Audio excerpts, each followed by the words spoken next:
Marie-Fanny qui est comme Ouais, pinned. moi aussi. Donc, Marie-Fanny, t'appuies sur quelque chose. C'est sûr que je suis très contente de t'avoir vraiment en priorité sur mon écran, mais j'ai de la misère à voir les autres. Je vais essayer de voir sur mon côté si je suis capable de... Comment on Non, enlève on peut ça? Je sais pas. pas ce que j'ai touché. Je sais pas, il y a marqué 3D à côté de ton prénom. Ouais. Hein? Ouais. Ah, Ah, voilà, c'est bon. c'est bon. Hello! Bon, parfait. Donc, bonjour à tous à cette rencontre du 31 juillet 2024, réunion mensuelle, presque mensuelle, on joue avec ça. Donc, j'aimerais débuter par, j'aimerais que les gens qui sont dans la rencontre mensuelle pour la première fois, j'aimerais ça que vous appuyez sur « Lever la main ». Je pensais que tu allais au moins demander une petite danse, pas juste un lever la main, là, mais bon. Non, attends, non, je commence. Freddy, là, il y a la fonction « Lever la main ». J'ai vu que tu as levé ta main, mais... Ah, Marie-Fanny qui est encore... Marie-Fanny, t'es revenue. Bonjour. OK, bonjour. Donc, je demanderai à Sandra de se présenter très brièvement puis dire tes nouvelles franchises également.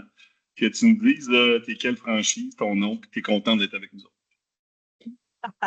Bonjour tout le monde. Oui, Sandra Beauchamp, franchise Elmer-Pontiac, dans l'Outaouais. Oui, très heureuse d'être ici, emballée, surexcitée de tout ça. Puis, j'ai hâte d'apprendre à vous connaître. Je connais les gens en du siège social, mais j'ai hâte de faire votre connaissance. Puis, peut-être je vais avoir besoin de votre aide. Parfois, je vais vous écrire, j'ai des questions, il y a plein de choses que je comprends pas. Donc, je me lance. Parfait, super. Puis, t'es dans ta vie précédente, qu'est-ce que tu faisais? Ah oui, moi, je fais une directrice d'école. J'ai fait 32 ans en éducation. Puis j'avais le goût d'autre chose, j'ai pris ma retraite, puis là, je me suis lancée parce que j'étais pochée d'entre mes parents, mes beaux-parents. Donc, de là est venu le goût de m'engager puis d'aider ma communauté. Parfait, super, merci beaucoup. Abhishag, même question. Oui, donc Abhishag Poirier pour la franchise de Granby avec Tricia qui va être après moi, j'imagine. Puis moi, avant, il y a encore un peu maintenant, j'étais dans le domaine de l'aromathérapie à mon compte, mais j'ai eu beaucoup de chapeaux, dont le domaine de la santé en administration, puis de là mon intérêt pour bien chez soi. Puis je suis très contente d'être ici. Parfait, merci beaucoup Abhishag. Tricia. Allô tout le monde, donc moi c'est Tricia Potier, en équipe avec Abhishag, la meilleure, je tiens à le préciser. On va se vanter. Donc, franchise Granby, moi, encore aujourd'hui, là, je me considère encore, je suis infirmière de métier. Puis, c'est une suite d'expériences qui m'amène maintenant à être franchisée pour bien chez soi. Et voilà. Parfait, merci beaucoup. Stéphanie.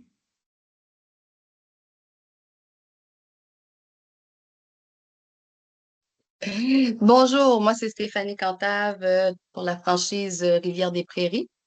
Alors, avant, je travaillais dans le domaine de l'éducation en tant que conseillère pédagogique. J'ai déjà été infirmière auxiliaire pendant plusieurs années. Je suis famille d'accueil depuis 7 ans. Alors, j'ai toujours été, travaillé en relation d'aide. Puis, lorsque je suis tombée sur la franchise Bien chez soi, j'ai eu un coup de cœur. Puis, je me suis lancée. Parfait, merci beaucoup. Marie. Bonjour, Marie de la franchise de Hall. Moi, je viens du domaine de communication marketing et c'est ça, j'ai décidé de mettre un peu mes compétences à profit dans un tout autre domaine. Marie, est-ce que tu peux ouvrir ta caméra pour nous, qu'on soit capable de mettre un visage sur la belle voix? Malheureusement, ma caméra fait des siennes. Ah, OK. Ça sera donc une surprise pour la prochaine rencontre. C'est ça, exact. Parfait. Merci beaucoup. Maintenant, Freddy. Ah, c'est 10 push-ups quand le micro est fermé, Freddy.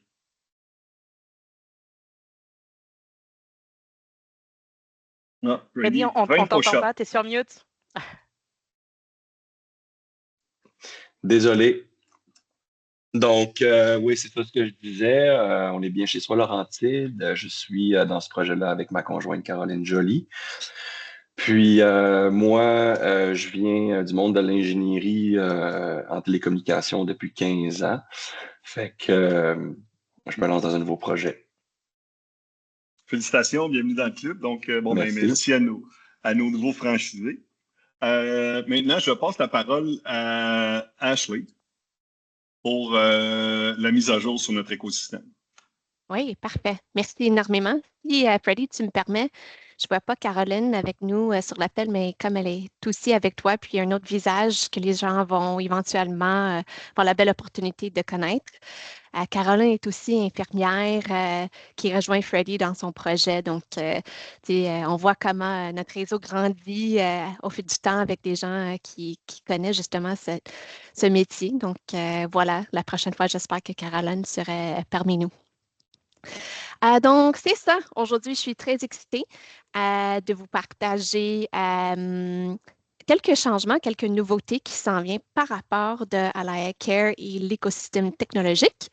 Donc, la première chose que j'aimerais profiter de l'occasion de vous montrer, c'est justement officiellement le déploiement de FrontStream dans Alaya Care. Donc, il est fort probable, vous avez déjà entendu parler de cette intégration. Aujourd'hui, la majorité des franchisés travaillent avec Avalon ou Mondo Payments. Puis, depuis maintenant quelques mois, on a fait un petit projet pilote avec quelques franchisés pour voir l'intégration de FrontStream qui se fait dans Alaya Care. Donc, qu'est-ce qui est génial? Et suite à l'analyse qu'on a faite des coûts entre FrontStream et aussi avec Avalon, sont très, très, très semblables. On peut traiter des prélèvements bancaires comme des cartes de crédit dans le même logiciel, dans la même action. Puis, on évite totalement les erreurs qui peuvent arriver ou actuellement, si on utilise un autre fournisseur, un autre outil à l'externe, naturellement, au moment qu'on termine la facturation, il faut transposer les informations pour chaque facture, pour chaque client, d'un système à un autre et de retourner après dans la Care pour bien encaisser le paiement. Donc, à travers tout ce processus-là, ça prend beaucoup de temps, qui a aussi un plus-value ou un coût associé à ça. Mais il y a également ce marge d'erreur, malheureusement, où on peut faire un faute de tape, peu importe dans l'outil de traitement de paiement ou quand on revient et fait encaisser le paiement ou qu'on oublie d'encaisser le paiement. Donc, tout ça pour dire que je vais vous montrer très rapidement. Marie-Fanny, est-ce que tu es à l'aise si je l'utilise l'environnement de Longueuil juste pour comme cobaye? Avec plaisir. En Super. passant, est-ce que je suis toujours pinned ou j'ai disparu? Non. Là? C'est beau. C'est beau. C'est super. Donc, je vais juste préparer le partage de mon écran. Ça ne serait pas long. Donc, voilà, vous voyez bien mon écran? Donc, on est dans le système de Longueuil. Puis, comment ça fonctionne? Donc, naturellement, première chose, je suis en train de finaliser tous les documents dans Zendesk. Il m'en reste quelques dernières étapes, mais vraiment, c'est décortiqué en 3 étapes. Donc, première étape, c'est naturellement de faire créer, connecter un compte avec FrontStream. Donc, il y a un article qui est ciblé uniquement pour ça. Donc, comment établir la relation, qu'est-ce qu'il faut remplir, etc. Dès que ça s'est fait, la prochaine chose, c'est de faire synchroniser les outils. Donc, c'est dans cette situation ou cet instant qu'il faut communiquer avec nous pour qu'on puisse faire connecter votre FrontStream, votre compte de FrontStream avec Alaya Care pour que les 2 systèmes puissent parler. Par la suite, il faut aller chercher les informations de compte bancaire de vos clients, carte de crédit ou compte bancaire. Et pour faire ça, on va rentrer dans un dossier client.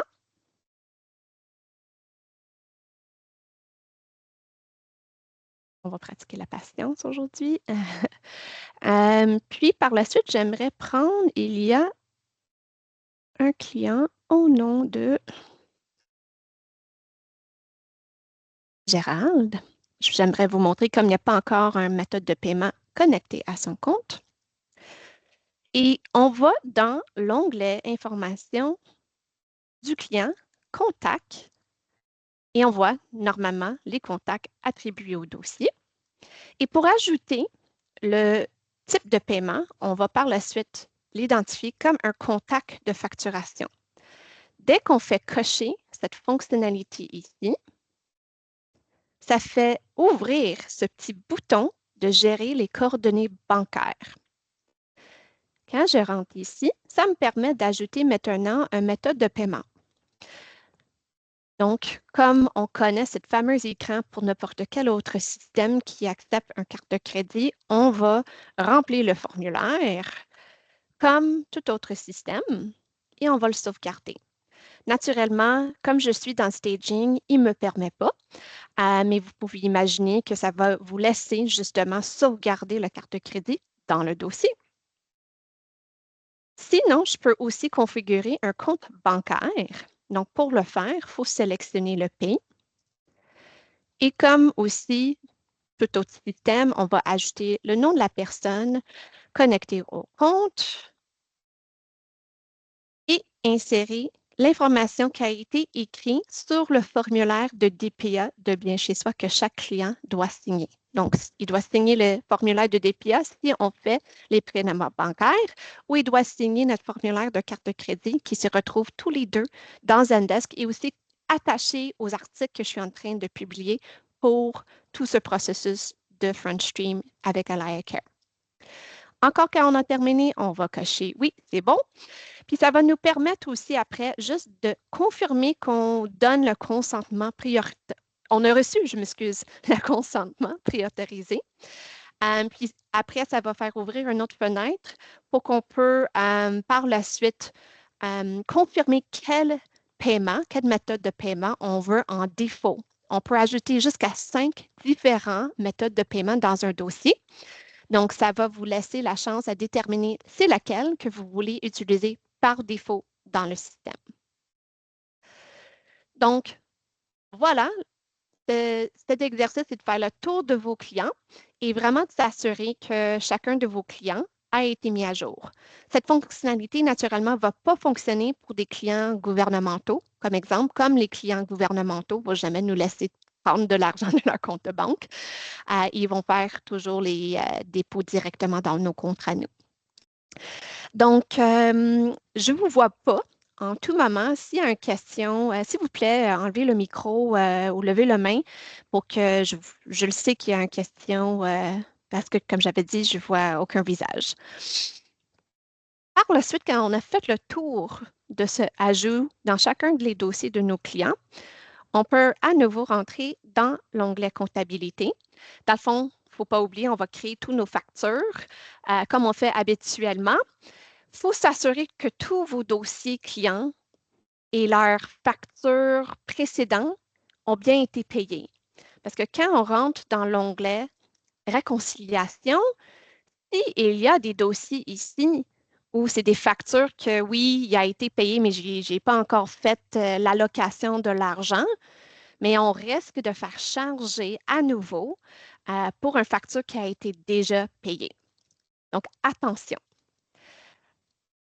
Donc, on s'imagine que toute ma facturation est terminée.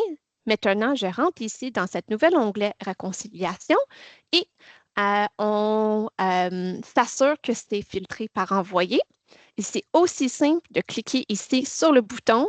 On peut décocher n'importe qui qu'on ne veut pas faire partie de cette liste. Et dans une action, paf, payer les factures, je ne vais pas le faire, ça ne va pas fonctionner. Mais ça fait vraiment pousser le paiement de toutes ces factures qui sont concernées et ça fait ajouter automatiquement le paiement dans AlayaCare, dans le dossier du client. Donc, il n'y a plus de rentrer dans un autre système, insérer le montant de la facture, traiter le paiement, faire imprimer le reçu pour le faire envoyer au client. Ce système fait tout dans une action. C'est vraiment, vraiment efficace. On peut aussi traiter une à la fois. Donc, on voit bien, c'est payer des factures. Donc, cette fonctionnalité, c'est de le faire en vrac. Toujours faire attention que tes factures sont bien envoyées et non incluant void ou brouillon, annulé ou brouillon. Et si je veux, comme j'avais mentionné, ajouter au pays une facture à l'unité, je peux rentrer ici et je peux également ajouter une méthode de paiement s'il n'y en avait pas sur le compte ou s'il y a un changement.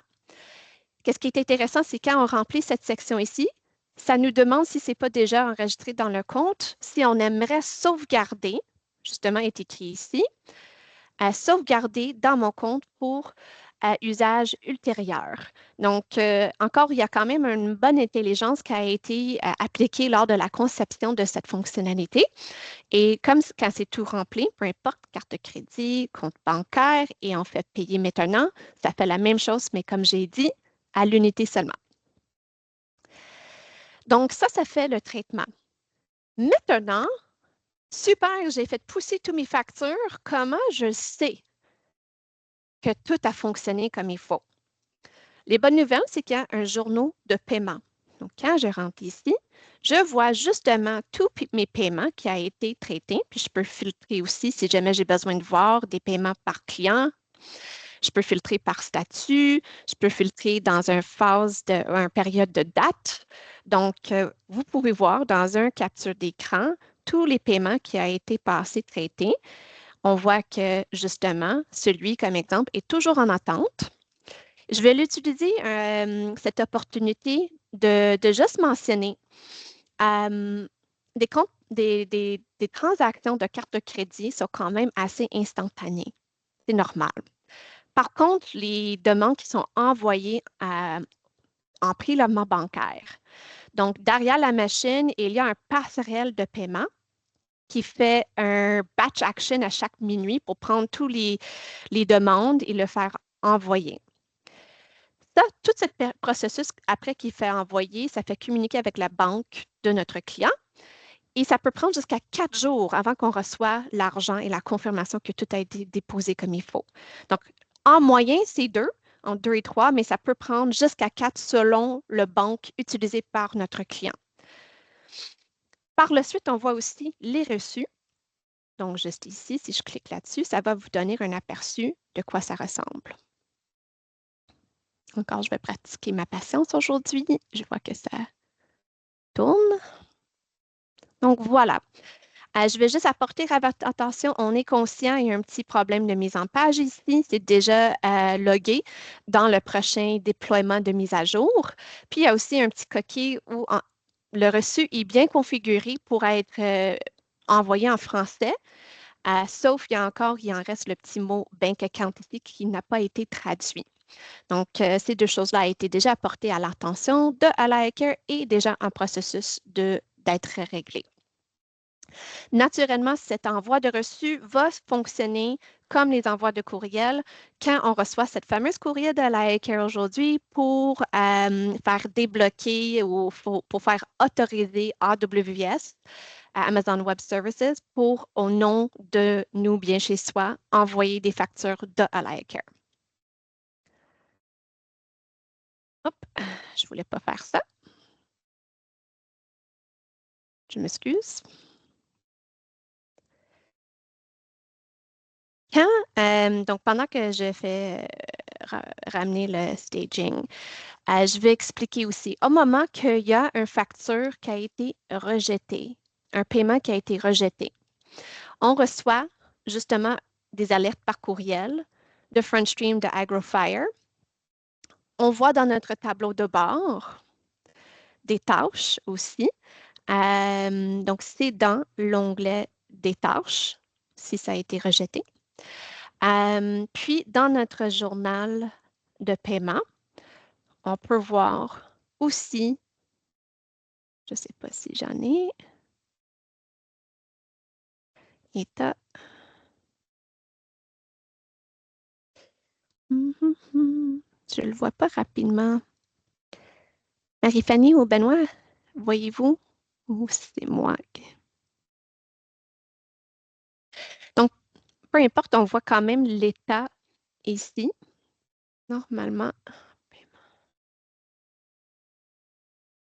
Ah, échoué, je m'excuse. Donc, voilà, on voit justement ici les paiements qui n'ont pas passé. Puis, on voit normalement aussi dans le rapport qu'on reçoit par courriel un petit détail qui nous donne un peu un point de départ sur peut-être pourquoi ça n'a pas fonctionné. Naturellement, la première chose à faire, ça serait de rentrer en contact avec votre client pour valider pourquoi ça n'a pas fonctionné.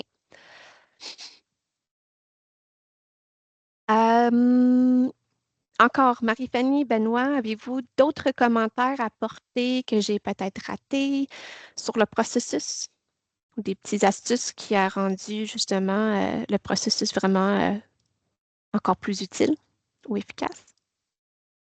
Sur le processus, non, mais sur des messages d'erreur qui ont pu être envoyés après par courriel, est-ce que ce serait le bon moment de l'aborder? Oui, go for it. On reçoit donc des courriels de FrontStream des fois qui disent OK, il y a une transaction qui a un message d'erreur, puis c'est pas nécessairement bien détaillé dans le message d'erreur ce qui se passe. À plusieurs reprises, je me suis retrouvée avec le même client. Les transactions me semblaient ne pas avoir fonctionné, mais quand je vérifiais avec le client, la transaction était bien passée. À ce compte-là, il faut que le client communique avec sa banque. C'est peut-être un changement à l'interne dans la banque, c'est-à-dire il y a eu une fusion entre 2 succursales, par exemple, qui fait que ces numéros de compte bancaire vont légèrement être modifiés. Donc, FrontStream va être capable de prélever comme, mettons, 3 transactions, mais au bout de la 4e, ça se peut que ce soit rejeté. Donc, si jamais vous recevez ces messages d'erreur, c'est vraiment bien important de communiquer avec le client. Puis si, a priori, lui, de son côté, il n'y a rien de spécial, il faut qu'il puisse communiquer avec sa banque rapidement pour ne pas vous retrouver bloqué après. Super. C'est tout.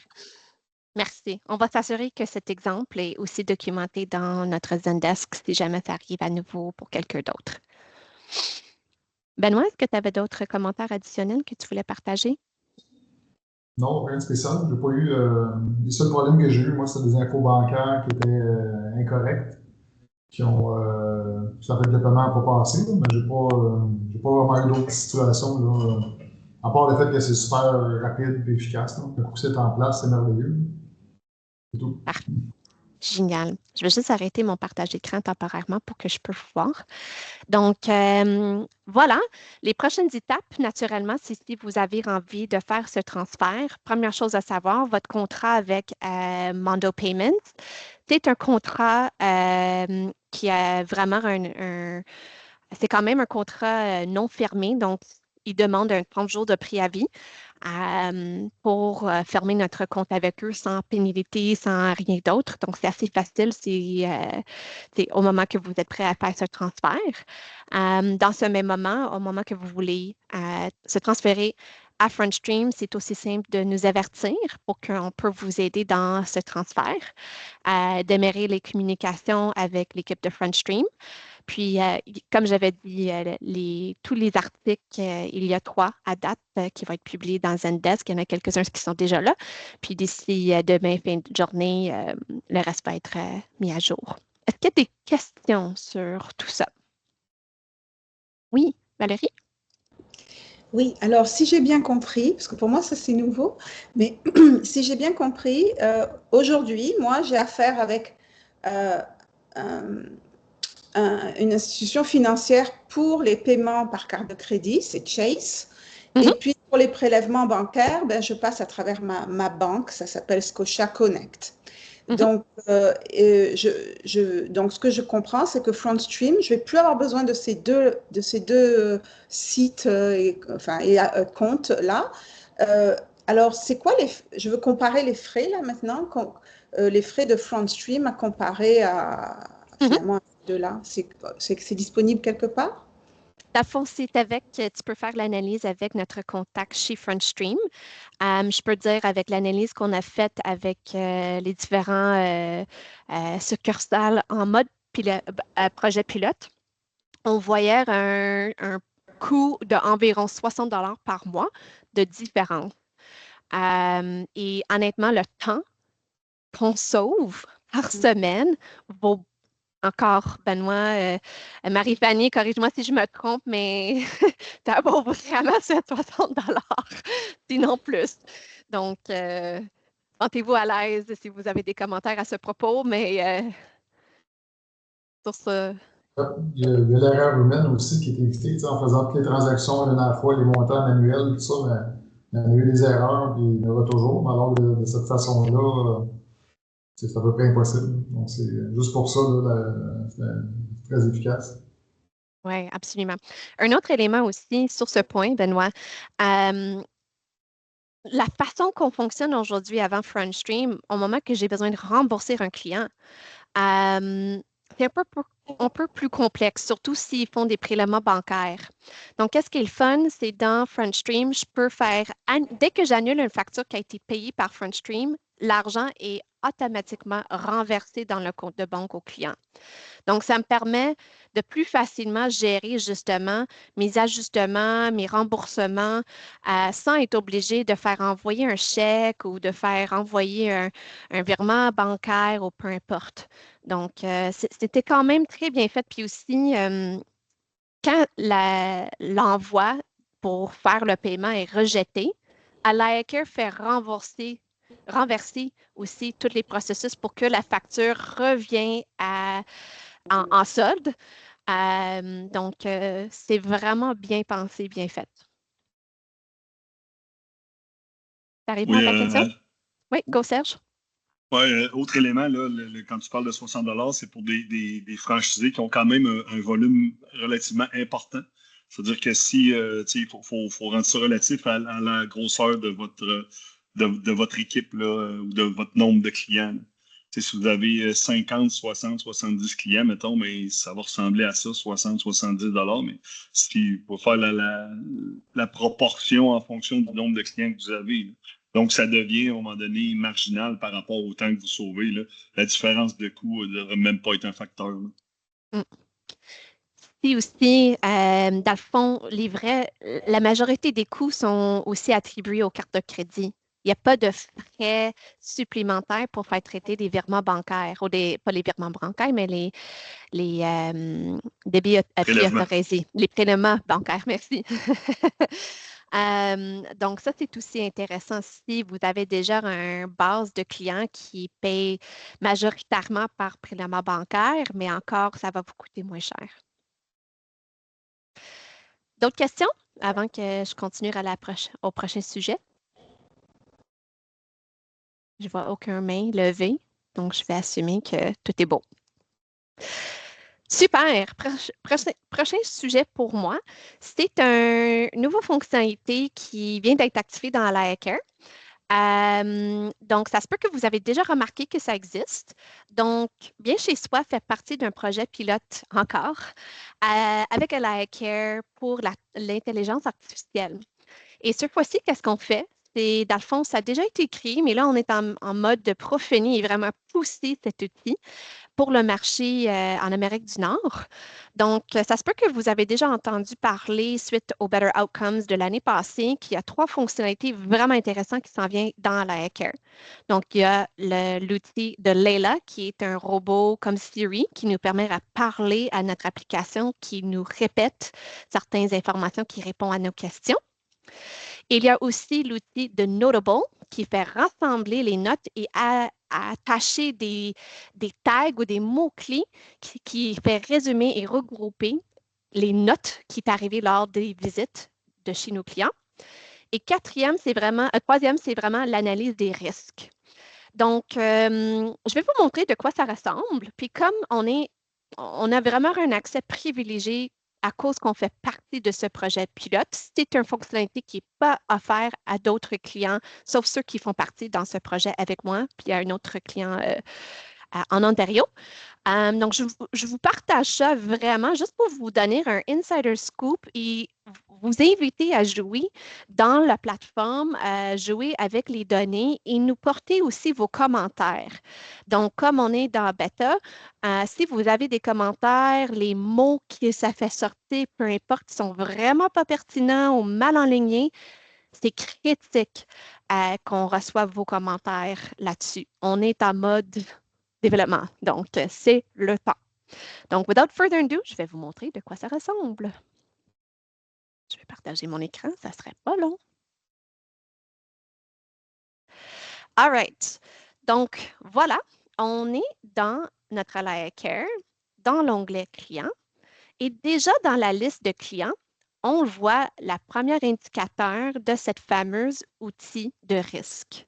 Donc, à nouveau, vous voyez ici, dans cette colonne, des indicateurs de risque. Donc, qu'est-ce qui est très intéressant? Je peux filtrer ces risques pour voir qui parmi mes clients sont justement en risque qui augmente, en risque mais qui descend, ou qui est stable. Et qu'est-ce que ça veut dire en risque? Donc, dans l'outil de la Care, l'intelligence artificielle prend parmi plusieurs endroits des notes et des statuts et les maladies qui sont écrites dans la Care pour déterminer justement si un client est à risque ou non. Donc, quelque chose très rapidement ici qui est intéressant à comprendre. Déjà, les clients qui sont moyen risque, qui est stable, on s'entend que ça va correct. Mais le but derrière ça, c'est de vraiment vous donner un aperçu rapidement à qui je devrais porter mon attention. Donc, les gens qui sont très élevés et qui sont à risque, malheureusement, vont souvent, s'ils sont déjà hauts, élevés et augmentent, ils ne vont pas aller plus haut que ça. Pas pour dire que ce n'est pas important, mais quand même, qu'est-ce qui m'intéresse, c'est les gens qui sont plutôt moyens ou bas risque, mais qui est en augmentation. Donc, les tendances de risque, on va demander qu'ils me montrent celui qui est à la hausse.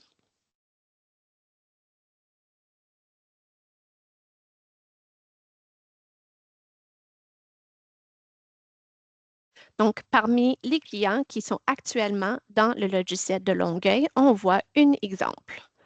Et je peux cliquer là-dessus ici pour comprendre plus sur qu'est-ce qui se passe.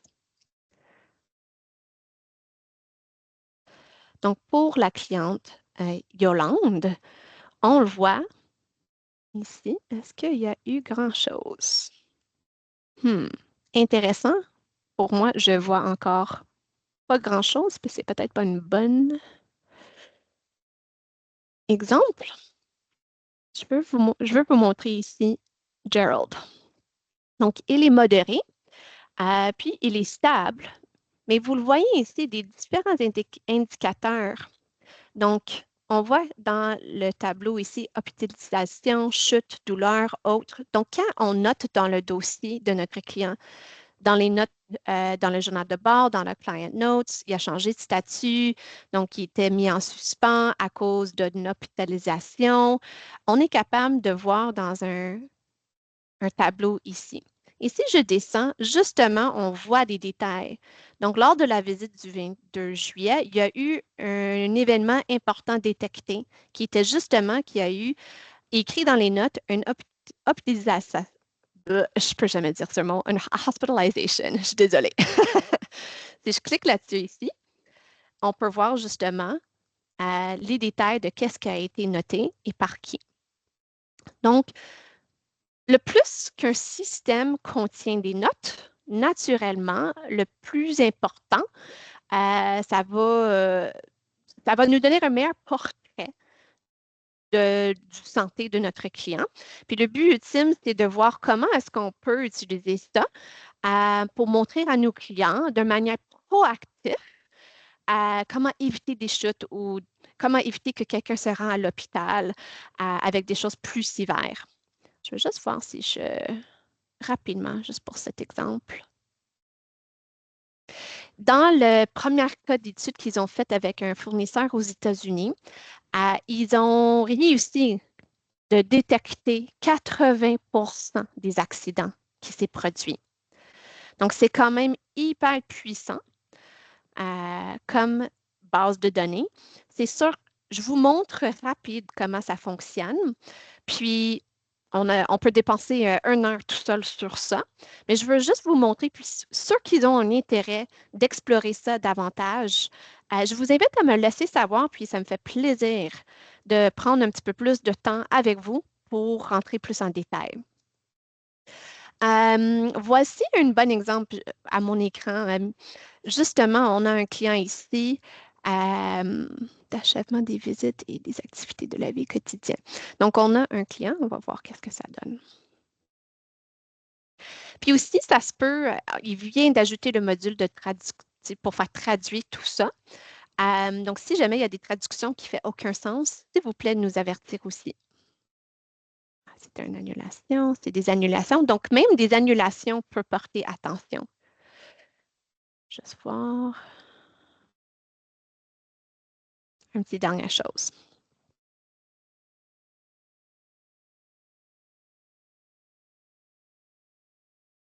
Donc, voilà, on voit un client qui a connu quand même un historique de quelques événements. Donc, un chute qui est arrivé. Puis aussi, des soucis autonomie en se nourrissant provient des notes. Donc, on voit justement dans les notes que ça a détecté certains événements. Dans un futur phase, ils sont déjà en développement pour ajouter justement un écran ici, une fenêtre ici, qui vous permet à déterminer, comme c'est beau de voir tout ça, mais je peux demander la question et puis. Donc, est-ce qu'il y a des actions à prendre? Donc, si on commence à voir que la personne monte vraiment vers le haut puis est vraiment en risque, on devrait probablement communiquer avec la famille, communiquer avec un TS, peu importe.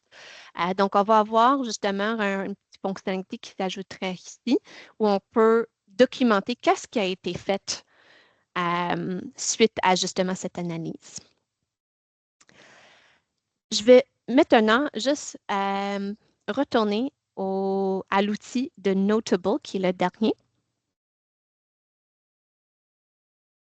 J'en profite pendant ce temps-là.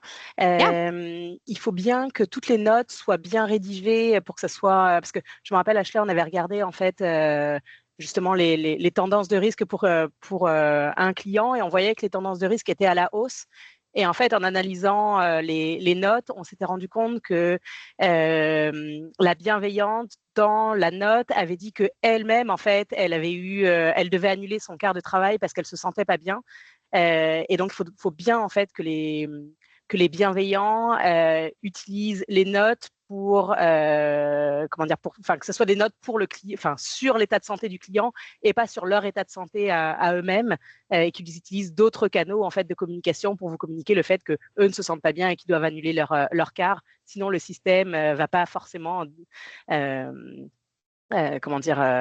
pas forcément prendre en compte que c'est leur état de santé à eux et pas celui du client. Donc, il faudra bien vérifier ça avec vos bienveillants. Super de bons points. Puis si dans le journal de bord, dans les client notes, les notes de client, dans le overview d'un client, puis dans les notes de visite aussi, où l'outil peut aller prendre les différentes notes qui contribuent à justement les risques. C'est aussi super important au moment que votre client est hospitalisé. Je vais rentrer dans ce dossier de Yolande.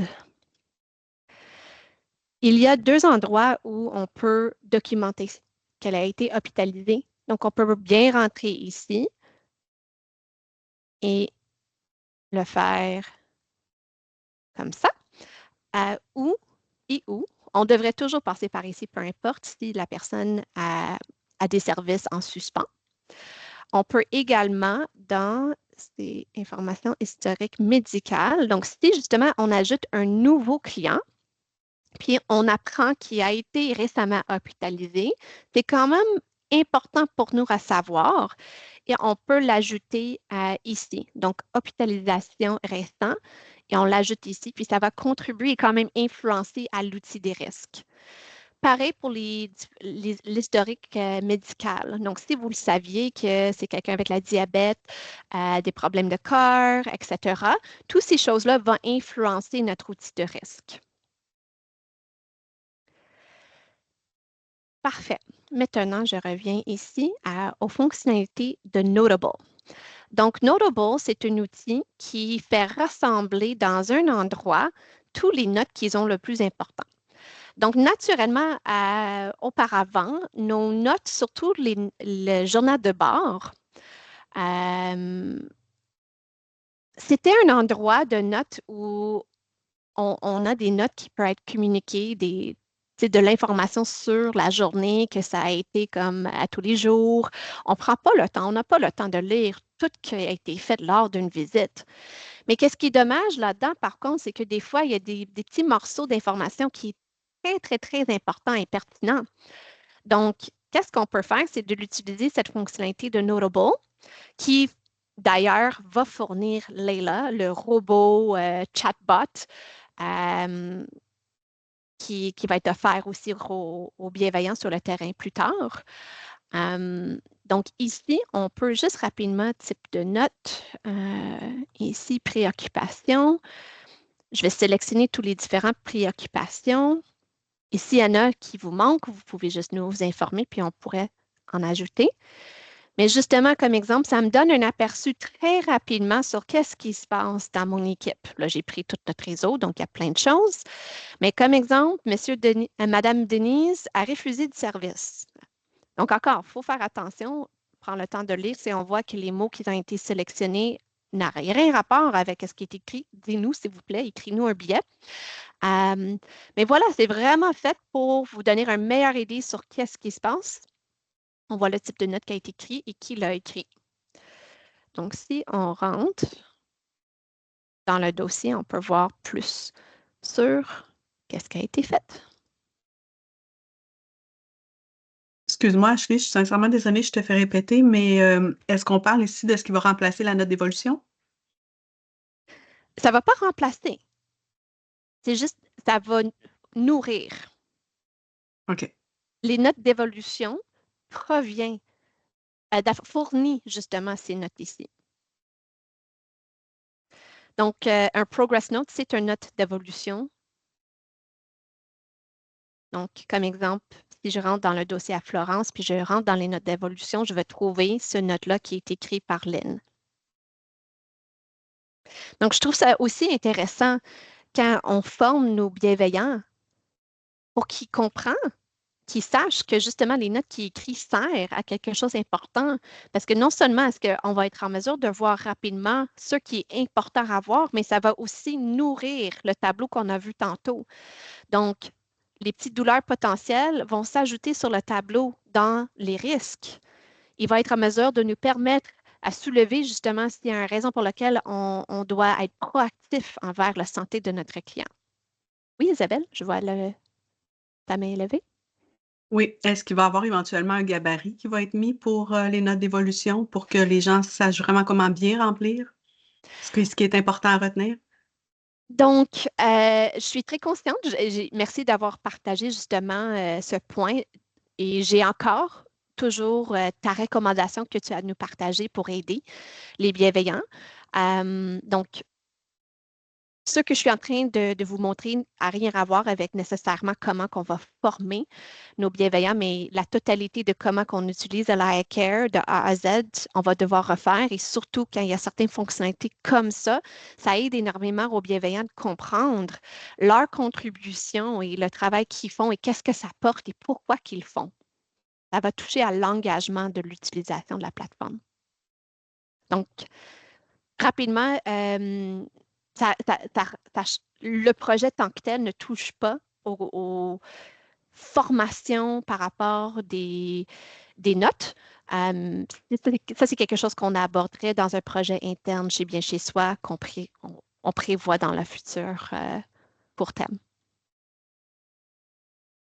C'est bon? Christian, tu avais ta main aussi levée? Je vois personne, donc je suis désolée si jamais je ne le vois pas. OK, Sandra, oui?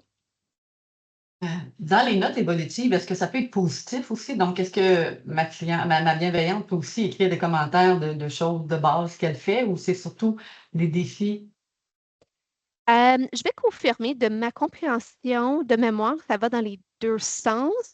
Par contre, ça va vraiment soulever plutôt qu'est-ce qui est comme. Dans le fond, ça ne va pas faire un drapeau ici comme on voit sur mon écran, mais ça va influencer le risque. Donc, si ça va de manière positive, naturellement, l'intelligence artificielle est capable de détecter que ça va de mieux en mieux. C'est bon? Oui. Parfait. Merci. Super. Merci, Sandra. Stéphane?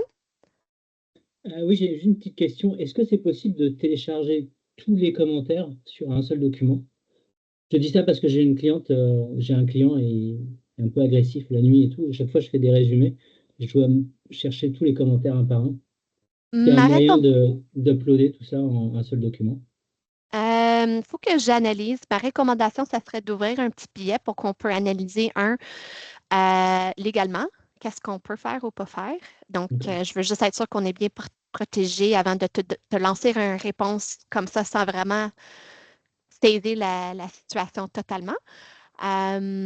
Puis par la suite, si ce n'est pas à l'intérieur de la plateforme avec Data Exploration, il y a probablement quelque chose qu'on peut faire. Donc, je t'invite à nous écrire pour qu'on peut comprendre la totalité de ta demande. C'est bon? C'est bon. Super. Donc, je suis hyper excitée. C'est quand même des projets vraiment intéressants. Encore, j'essaie de garder ça court pour le temps qu'on a alloué et que j'ai déjà dépassé. Mais voilà les 3 fonctionnalités dans la Care par rapport de ce projet d'intelligence artificielle qu'on travaille là-dessus. Je vous remercie à l'avance pour le temps, vos partages, vos commentaires, peu importe. Puis il y en a quelqu'un parmi vous qui a beaucoup de notes que j'aimerais travailler plus près avec pour qu'on s'assure que justement les mots qui sortent en drapeau ici ou en évidence concordent comme il faut avec ce qui est arrivé. Maintenant, je vais sauter au dernier sujet que j'ai à discuter avec vous aujourd'hui. Donc, dernière chose est vraiment reliée avec un petit changement interne. Donc, ça fait depuis quelques mois qu'on est en changement au niveau des différents rôles et les responsabilités. Et pour vraiment rendre notre temps efficace, on commence de plus en plus à travailler avec nos partenaires externes comme AlayaCare, comme InfoTTS, comme PipeDrive, etc., pour être en mesure de partager des billets de soutien au moment que c'est un peu plus technique. Donc, l'objectif derrière ça, c'est de vraiment laisser, nous, à l'interne, moi, Valérie, Marielle, Serge, vraiment focusser plus de notre temps sur des problèmes bien chez soi, les problèmes que personne d'autre peut répondre. Donc, pour effectuer ça, nous avons vraiment amplifié notre structure d'envoi de formulaire pour une demande de soutien. Donc, à partir d'aujourd'hui, j'aimerais vraiment, on ne va plus accepter des demandes par courriel à soutien. On va vous demander de toujours nous envoyer un billet, s'il vous plaît. À ce lien, je vais vous envoyer un résumé de comment faire. Et à partir d'ici, envoyer une demande ou au moment qu'on rentre ici, il y a maintenant beaucoup de différentes catégories qui peuvent répondre à les types de problèmes que vous pouvez connaître. Et parmi chaque catégorie, il y a des champs vraiment spécifiques à ce type de demande. Donc, on voit comme exemple pour AlayaCare, on peut être beaucoup plus précis avec ce qui se passe. Puis, une des choses qui nous prend énormément de temps de notre côté, juste dans les 30 derniers jours, on a réglé 360 billets. C'est hallucinant, guys. Donc, pour vraiment éviter le back and forth, pour qu'on puisse rendre notre temps plus efficace entre nous deux, j'ai vraiment besoin de votre aide et de remplir ces formulaires et de fournir des captures d'écran, des exemples et plus d'informations pour qu'on puisse régler votre problème plus rapidement. Et si ça dépasse nos niveaux de compétences, mais que je peux partager votre billet directement dans mon Zendesk, dans notre Zendesk, avec AlayaCare comme exemple, pour qu'on s'entraide ensemble, puis qu'on répond à vos problèmes plus rapidement, puis que l'équipe bien chez soi reste plus disponible pour des choses vraiment bien chez soi. Encore, c'est un outil en évolution. Si vous voyez des catégories ou des champs qui nous manquent ou qui ne sont vraiment pas utiles ou peu importe, dis-nous s'il vous plaît, puis on est tout le temps en mode évolution et croissance. Oui, Joe, je vois ta main levée. Oui, merci, H. Je voulais juste savoir pour les demandes qui sont comme ongoing, là, qui ne sont pas résolues encore, est-ce que tu voudrais qu'on retourne les demandes? Non, non, non. Tout qui a été déjà envoyé, on reste comme qu'ils sont. Ça rentre tout dans la même place, mais ça nous donne beaucoup plus d'informations pour régler votre billet. Donc, le but, c'est de réduire le back and forth et avoir une résolution premier contact, idéalement. Donc, à partir d'aujourd'hui, pour tout ce qui est nouveau, si vous pouvez passer par ici, s'il vous plaît, ça nous aiderait énormément. Merci. Merci à toi. Je vais juste arrêter le partage d'écran pour que je vous le voie mieux. Donc, pour moi, j'adore être en mesure de vous aider mieux et d'être plus disponible pour justement l'accompagnement avec vous lors que quelque chose prend plus de temps. Donc, s'il vous plaît, profitez de ces formulaires-là pour qu'on peut vraiment focusser notre énergie sur des choses que, comme j'avais dit, Alaya Care ou InfoTTS ou peu importe, ne peut pas faire pour nous. Est-ce qu'il y a d'autres questions, commentaires sur la totalité de tout qu'on a vu ensemble relié à notre écosystème technologique? Moi, j'ai un commentaire, H. Si on prend le premier point, là, à la Care avec FrontStream, c'est un exemple extrêmement important sur les améliorations qui se font au cours des mois. Tu sais. Fait que, laisser passer une opportunité d'amélioration comme celle-là, c'est une grave erreur d'entrepreneur. Là. Vous êtes capable de vous améliorer puis sauver 30, 40, 50 heures par année juste en utilisant cet outil-là. Puis l'élément d'éviter l'erreur humaine est tellement important dans un dossier comme ça que ça devient un no-brainer de faire ce move-là parce que tout devient intégré. Puis plus ça va aller, plus on va s'intégrer. Donc, je mets une emphase là, sur l'utilisation de FrontStream. Là. Si vous n'êtes pas convaincu, vous pouvez parler à Marie-Fanny et à Benoît là, pour voir comment cet outil-là est efficace. Puis plus ça va aller, plus on va en développer. Donc, je vous conseille fortement de ne pas laisser passer ce genre d'outil-là. Puis à mesure que vos entreprises vont croître, ben, ça va devenir exponentiel, ces coûts-là, si on garde du manuel. Alors que si c'est efficace, ben, il n'y aura pas d'augmentation de coûts alors que vos revenus vont monter, donc vous allez avoir plus de profit. Là. Merci. Si je peux juste enchaîner ce que tu dis, Serge, ça fait depuis 1 an maintenant qu'on parle justement des tâches redondantes, puis on apporte un peu plus en lumière sur nos marges de profit. Comment est-ce qu'on peut faire plus rentable une entreprise? Mais le coût de main-d'œuvre reste le coût de main-d'œuvre pour tout ce qui est les services directs. Par contre, les coûts de main-d'œuvre administratifs, c'est là où on a des opportunités de profiner tout ce qui est alentour de ça et d'aller chercher ce marge supplémentaire. Donc, si on ne fait pas avancer notre écosystème technologique, on ne fait pas rendre nos entreprises plus profitables. Donc, puis s'il y a des soucis et des problèmes avec pourquoi vous ne voulez pas aller vers un outil comme FrontStream, puis c'est que le début, guys. Il y a plein d'autres choses qui s'en viennent. Je suis même en train de profiner l'infrastructure avec notre partenaire comptable TDL+, pour qu'on puisse faire connecter des systèmes avec la comptabilité, avec le paiement, avec les payes, pour qu'on n'a plus à gérer des choses manuelles. Oui, Nicole? T'es en mute. 10 push-ups. T'es toujours en mute. 20 push-ups. 30 push-ups. Okay. On va t'en faire la moitié demain. Bon, ce que je veux ajouter, c'est que quand on est en affaires, la chose, tu sais, le stress est tellement facile que quand on peut avoir un outil qui va nous enlever du stress, c'est à nous autres qu'on rend service, là. Tu sais? Puis moins de stress, plus performant, plus payant. Puis beaucoup de stress, ben là, c'est incroyable. C'est toute ta vie personnelle, physique, mentale qui est affectée. Alors moi, je vous félicite pour les outils que vous apportez, même si je suis dépassée. C'est tout. Bien dit, Nicole. Merci beaucoup pour ce partage. D'autres derniers commentaires avant que je retourne la parole à Serge et Marielle? Super. Merci énormément, guys. J'apprécie beaucoup votre temps, votre soutien. Je vais vous écrire au plus tard fin de journée demain avec tous les liens reliés à les différentes formations et informations par rapport de FrontStream, Notable, etc. Donc, voilà. Merci beaucoup.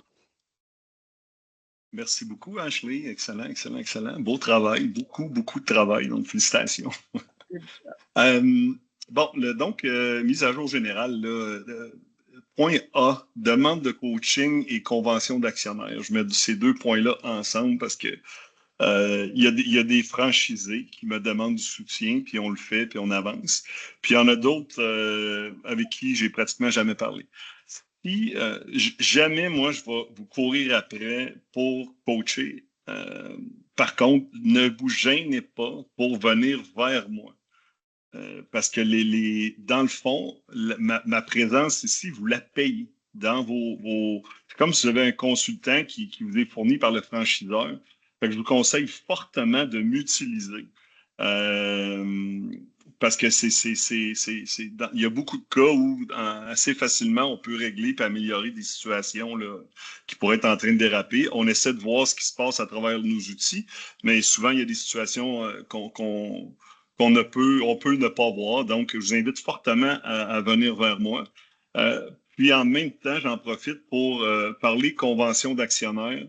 Si vous êtes des franchisés avec plus d'un actionnaire, je vous conseille fortement de clarifier votre convention d'actionnaire, puis de toujours distinguer l'actionnaire de l'administrateur ou du gestionnaire ou de l'employé.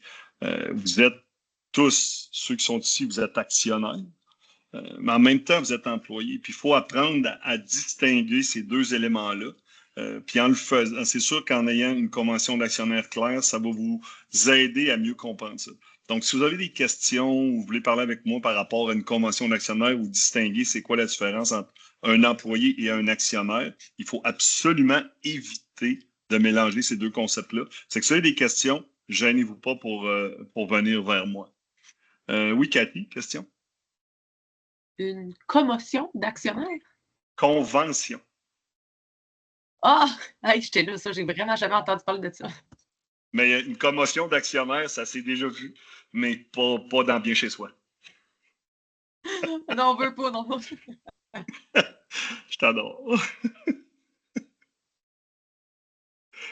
OK. Est-ce que... Oui, Ash? Je voulais juste soulever, je n'ai pas fait le tour de tous les différents types de demandes qui peuvent être envoyées à travers notre nouvelle façon d'envoyer des billets, mais il y a justement l'option de demande de coaching. Donc, si vous voulez prendre un rendez-vous avec Serge, avec Marielle, avec moi, peu importe, selon le sujet, envoie la demande de coaching, puis on va s'assurer que la bonne personne est bien mise en contact avec vous pour traiter la demande. Puis, une des choses que je n'avais pas mentionné lors de cette petite capsule de notre séance aujourd'hui, c'était ça nous permet aussi maintenant avec les nouvelles catégories de voir quel type de demande est-ce qu'on reçoit le plus souvent. Puis après, au moment qu'on a besoin de recruter ou d'ajouter d'autres soutiens, naturellement, on va avoir un meilleur idée de qu'est-ce qui nous prend plus de temps. Ou peut-être nos outils de soutien doivent être adaptés. Parfait. Merci beaucoup. Merci. Yeah. Marielle, l'utilisation de Pipedrive. Oui, Pipedrive, donc ça fait maintenant un petit peu plus d'un mois qu'on utilise Pipedrive. Tout à l'heure, on parlait des nouveaux outils qu'on est en train de mettre en place pour vous faire gagner du temps et puis pour se retirer aussi des choses qui nous polluent un peu l'esprit des fois. Je crois que c'était toi, Nicole, qui en parlait. Pipedrive, c'est justement un outil qui peut vraiment vous aider, si vous l'utilisez bien, à vous retirer justement toutes les petites activités que vous aviez dans votre tête en disant « mince, il ne faut pas que j'oublie de rappeler Monsieur Tremblay, ah mince, il faut que j'envoie les documents à Madame X ». Avec les activités, en fait, normalement, justement, tout ça, ça va sortir de votre cerveau et ça va être beaucoup plus facile pour vous de vous concentrer sur les vraies choses, enfin pas sur les vraies choses, mais sur d'autres choses en fait de votre entreprise. Et puis le soir, de pouvoir fermer votre ordinateur avec la tête beaucoup plus libre. Donc là, ça fait un mois maintenant, un petit peu plus d'un mois qu'on utilise Pipedrive. On commence à avoir quelques données et donc bientôt, on va pouvoir vous partager les premières statistiques et puis monter les statistiques en fait pour vraiment pouvoir analyser justement tout ce qu'il y a derrière. Et puis on vous les partagera pour que vous puissiez avoir accès à vos statistiques et aussi à la moyenne du réseau pour que vous puissiez en fait vous benchmarker un petit peu et puis savoir où vous en êtes. En attendant d'avoir un petit peu plus de données. Je voulais revenir sur des petits points qui reviennent régulièrement en fait dans les demandes qu'on reçoit sur soutien, sur notamment les synchronisations. Synchronisation avec Alayaker et synchronisation des agendas. Donc, synchronisation avec Alayaker, on vous avait envoyé un message il n'y a pas très longtemps pour vous dire que quand vous synchronisiez en fait Pipedrive avec Alayaker, ça créait, enfin d'ailleurs c'est vous qui nous l'avez remonté, hein, ça créait en fait vos clients et vos bienveillants en double, en quadruple, enfin bref, en plusieurs profils sous Alayaker. En fait, ce qui se passe, c'est que pour le moment, on a une synchronisation qui est unidirectionnelle. Donc, c'est une synchronisation qui va de Pipedrive vers Alayaker. Et en fait, donc, Alayaker ne peut pas renvoyer l'information à Pipedrive comme quoi le client est déjà créé. Et à chaque fois que vous faisiez en fait une modification sur la fiche du client dans Pipedrive, ça renvoyait l'information à Alayaker qui se disait « Ah, il faut que je recrée un nouveau client » et qui ne pouvait pas dire à Pipedrive que ça existait déjà.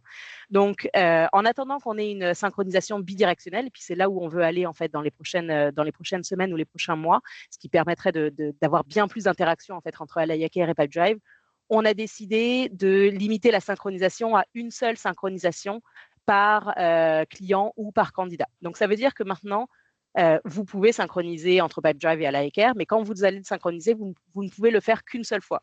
Donc, ça veut dire qu'une fois que vous avez synchronisé le client dans Pipedrive, de Pipedrive vers Alayaker et qu'il a été créé dans Alayaker, si vous faites des modifications dans Pipedrive, elles ne se retrouveront pas dans Alayaker. Et pareil, si vous faites des modifications dans Alayaker, elles ne se retrouveront pas dans Pipedrive. Donc voilà, je voulais juste porter votre attention sur ça. Si jamais vous voulez faire des modifications sur un client une fois qu'il a déjà été synchronisé, faites-le directement dans Alayaker. Ensuite, synchronisation avec les courriels et les agendas. Vous êtes nombreux à avoir le souci, puis moi aussi je l'ai en fait sur mon compte Pipedrive, de synchronisation qui saute, notamment au niveau de l'agenda. On a remonté le problème à l'équipe de Renato, qui ne sait pas d'où ça vient, ils ont aussi remonté l'information à Pipedrive. Ils pensaient que ça venait peut-être de M365, enfin, du fait qu'on ne soit pas tous sur M365, mais ça arrive aussi à des personnes qui sont sur M365. Donc voilà, juste pour vous dire, on continue à chercher d'où ça vient. Quand on passera tous sur M365, ça réglera peut-être le problème, mais en attendant, on essaye de trouver la solution. Et vous, si vous êtes déconnecté, vous allez avoir un petit message, puis vous allez voir, en fait, vous allez avoir une bande en haut de votre Pipedrive qui vous dit qu'il faut le resynchroniser. Et il faut que vous supprimiez votre compte et que vous le reconnectiez. Serge, je vois ta main levée. Oui. Non. Merci.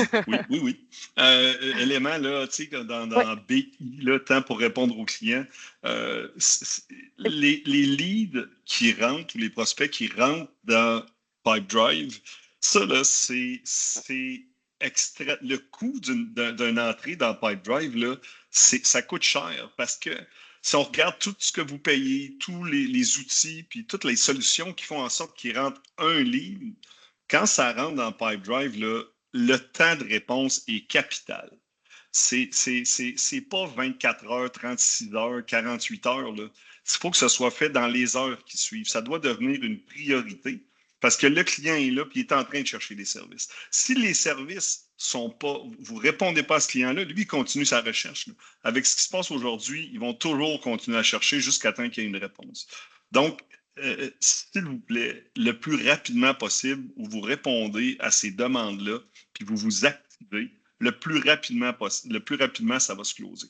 Puis on commence déjà à avoir le profil des franchisés qui sont en augmentation de vente. C'est aussi ceux qui répondent le mieux aux demandes dans Pipedrive. Fait que s'il vous plaît, assurez-vous de ne pas laisser passer de leads, de prospects qui rentrent dans Pipedrive. C'est super important parce que l'argent est dans les poches du client. Oui, on est là pour faire une différence dans la vie des gens, mais il ne faut pas oublier que faut quand même les vendre, nos services. OK? Merci. Et justement, en fait, à propos de ça, on a rajouté dans les paramètres en fait, de chacun de vos pipelines, pour les candidats et pour les bénéficiaires, des temps de péremption pour la colonne nouveau, donc la première colonne. Et donc, quand ça fait plus de 24 heures en fait, que la fiche est arrivée dans votre pipeline, vous allez voir qu'elle va se transformer en rouge. Donc voilà, donc c'est aussi pour que vous portiez attention en fait plus rapidement aux fiches qui sont là depuis un peu trop longtemps. Sandra? Ma question, c'est, dans le fond, il faut toujours avoir notre Pipedrive ouvert parce que sinon, j'ai pas d'alerte autrement, hein, Si, tu peux mettre des notifications qui arriverait où? qui arriveraient sur ton courriel. Ah, bon, Ouais. ça, je sais pas comment faire ça. OK. OK, on regardera ça ensemble. OK. Bon, ben merci, ça va être aidant.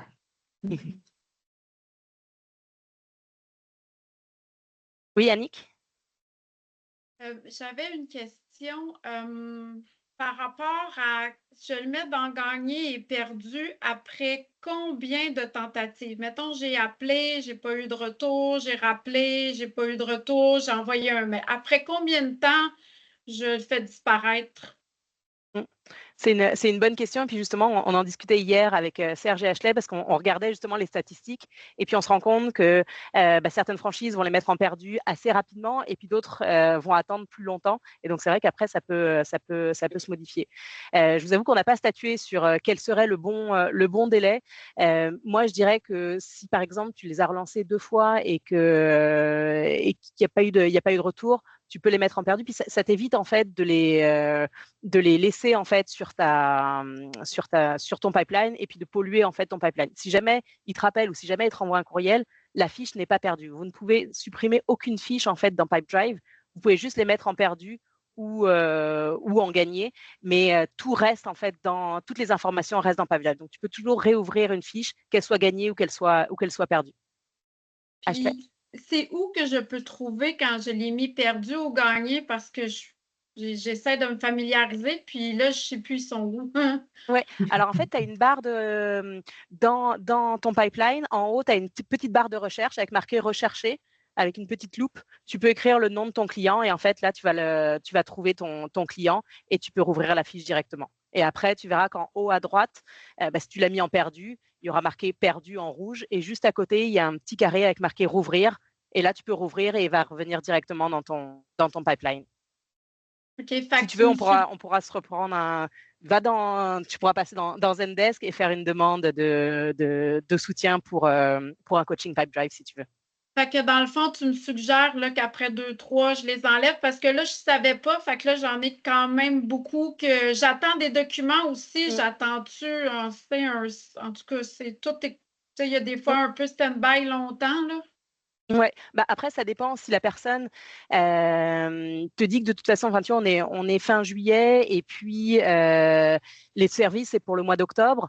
Tu peux les laisser ne les mets pas en perdu, mais tu peux les laisser dans ton pipeline avec une date d'activité par exemple, début septembre, parce que vous vous êtes dit que tu le recontacteras début septembre. Ne le mets pas en perdu, laisse-le dans ton pipeline, mais avec une date d'activité début septembre, et en fait, il va se classer en dessous, en fait. Et puis, il sera en gris, donc ça veut dire que quand on t'affiche le petit rond gris, ça veut dire que tu n'as rien à faire avec aujourd'hui, donc elle peut rester là, et puis ça va se classer automatiquement en fait en bas parce que c'est pas prioritaire. Donc tu le verras, il va moins te gêner. Il sera pas en haut en fait, il sera en bas puis il sera en gris. Donc tu sais que tu n'as rien à faire avec lui aujourd'hui jusqu'à ce qu'il devienne en vert. OK. Merci. Ashley? Je propose qu'on crée un workflow adéquat sur justement combien de contacts. Donc, on va travailler ensemble. À l'interne, Annick, pour vraiment peaufiner comme il faut, le workflow devrait ressembler à quoi? Où il y a combien de tentatives de courriel, combien de tentatives d'appels. Je sais que Valérie a déjà aussi quelque chose qui résume qu'est-ce qu'on propose. Donc, je pense que ça vaut la peine qu'on travaille ensemble à l'interne pour qu'on confirme qu'est-ce qui a été formé tient toujours ou est-ce qu'on devrait l'adapter maintenant avec Pipedrive. Mais on va vous revenir avec ça. C'est sans faute. Oui, bonne idée, Ashley. Et justement, là, vu que tu parlais de Valérie, avec Valérie, on regarde régulièrement en fait sur les pipelines pour voir un petit peu où ça en est, etc. Il faut savoir qu'on est toujours en mode en mode de lancement. Il y a des fois il y a eu des pipelines qui ont été déconnectés, par exemple. Donc, si vous voyez qu'il y a une activité qui n'est plus normale ou il y a moins d'activité sur votre pipeline, n'hésitez pas à nous le dire pour qu'on puisse vérifier si tout est beau et tout est OK. Et puis, régulièrement, Valérie ou moi, en fait, on va vous contacter aussi pour voir si on voit bien la même chose que vous, parce qu'on ne voit pas forcément ce que vous voyez. Donc voilà. Valérie, je vois que tu avais la main levée. Oui, je voulais rebondir un petit peu sur ce que Annick venait de dire concernant son pipeline. Justement, Annick, si je peux me permettre, mais ça vaut pour tous les autres franchisés, ce que j'ai constaté de façon générale, c'est souvent avec les bienveillants, vous ne savez pas quoi en faire, c'est des bonnes candidatures, vous ne voulez pas le perdre, vous avez eu le premier contact. Alors, s'il vous plaît, classez-les. De fait perdu, c'est pas perdu. Peut-être on devrait le nommer autrement. C'est un panier, c'est votre panier. Donc, si je peux vous inviter à, si vous avez un contact avec un bienveillant, de notifier juste à côté si c'est sympa, si c'est une bonne candidature ou pas. Et lorsque celui-ci reviendra ou si vous en avez besoin, vous pouvez aller les rechercher et le rappeler si nécessaire. Donc, ce n'est pas supprimer le fait de les mettre dans perdu, mais oui, il y a des classements à faire au niveau des bienveillants de façon générale chez les franchisés. Voilà. Mais en tous les cas, si vous avez des questions, puis moi, je vais peut-être faire des petits coucous de temps en temps juste pour m'assurer que tout est OK. N'hésitez surtout pas, on est là pour vous. Voilà. Benoît? Merci Valérie. Deux choses. J'aimerais ça. J'ai eu un énorme volume de demandes dans les 2-3 dernières semaines. J'ai trouvé un pattern qui semble pas mal en fait de suivi, premier suivi, deuxième suivi, suivi final. J'ai eu des retours après un certain moment dans le processus. Fait que si jamais vous voulez mon input là-dessus, je vous dirai. J'ai quand même trouvé une formule que là j'utilise et qui semble bien fonctionner. Puis deuxième point, les fameuses étiquettes, est-ce qu'on va pouvoir les utiliser éventuellement, les étiquettes parce que ça peut être utile justement pour flaguer soit des candidats ou des clients avec des particularités, ou soit qu'on veut identifier comme étant des très bons clients potentiels, des bons bienveillants, etc. Oui, donc effectivement, c'est un bon point sur les étiquettes. En fait, donc, ce qui se passe avec les étiquettes, c'est que si une franchise crée une étiquette, elle va être partagée à tout le monde. Il n'y a pas moyen, comme les gabarits, de les faire en privé ou en partagé. Donc, c'est pour ça qu'on a décidé de couper en fait les étiquettes pour le moment pour éviter que parce que certaines franchises avaient commencé à les utiliser à leur façon, puis d'autres franchises se disent ah bah tiens mais ça moi ça me concerne pas du tout donc je vais supprimer l'étiquette. Donc ça supprimait l'étiquette en fait de la franchise. Enfin bref, c'était un petit peu particulier. Donc là il faut qu'on s'assoie justement pour voir quelle utilisation on va faire des étiquettes, parce qu'effectivement les étiquettes c'est un chouette outil, mais il y aura une façon de les utiliser en fait, et puis vous ne pourrez pas créer vos propres étiquettes parce qu'effectivement sinon ça sera partagé. Donc il faut qu'on définisse en fait la façon dont on va les utiliser, et dès que ça sera fait on communiquera avec vous pour vous annoncer la façon de l'utiliser. Et ça sera certainement en fait la façon dont Pipedrive d'ailleurs le recommande, mais de les utiliser pour eux, ils ont Hot Deal par exemple pour les candidats qu'il ne faut pas louper, ou pour les clients vraiment qui semblent importants, etc. Donc je pense qu'on partira sur ça en fait comme utilisation. Merci. Marie-Fanny? Pour ce qui est des candidatures, il y a quand même les étiquettes, par exemple, je ne sais plus, super candidat ou des choses comme ça. Nous, on s'en sert actuellement. En fait, on met les candidats qui nous semblent vraiment intéressants, qui ont des certifications pertinentes, on les met dans la colonne documents reçus. On s'assure évidemment d'avoir leur CV, leur diplôme, tout ce qu'il faut, qu'au moins 2 entretiens ont été faits, soit par téléphone, soit en visio. Et quand c'est vraiment un candidat qu'on ne veut pas laisser passer, qui pourrait être pertinent pour des clients à venir, on les met dans la colonne documents reçus avec l'étiquette super candidat. Comme ça, dès qu'on a un mandat qui rentre, on contacte la personne si c'est évidemment son secteur, et on a juste à envoyer les documents importants, les documents d'embauche, le contrat s'il faut. Ouais, très bien. Est-ce qu'il y a d'autres points sur Alaya Care? Sur Pipedrive, pardon. Oui. Annick? L'autre question, c'était par rapport justement aux bienveillants. Moi, ce que je trouve juste difficile, c'est qu'à cause de Indeed, j'ai comme tout qui passe dans Indeed. Après ça, ça s'en va dans mon emploi.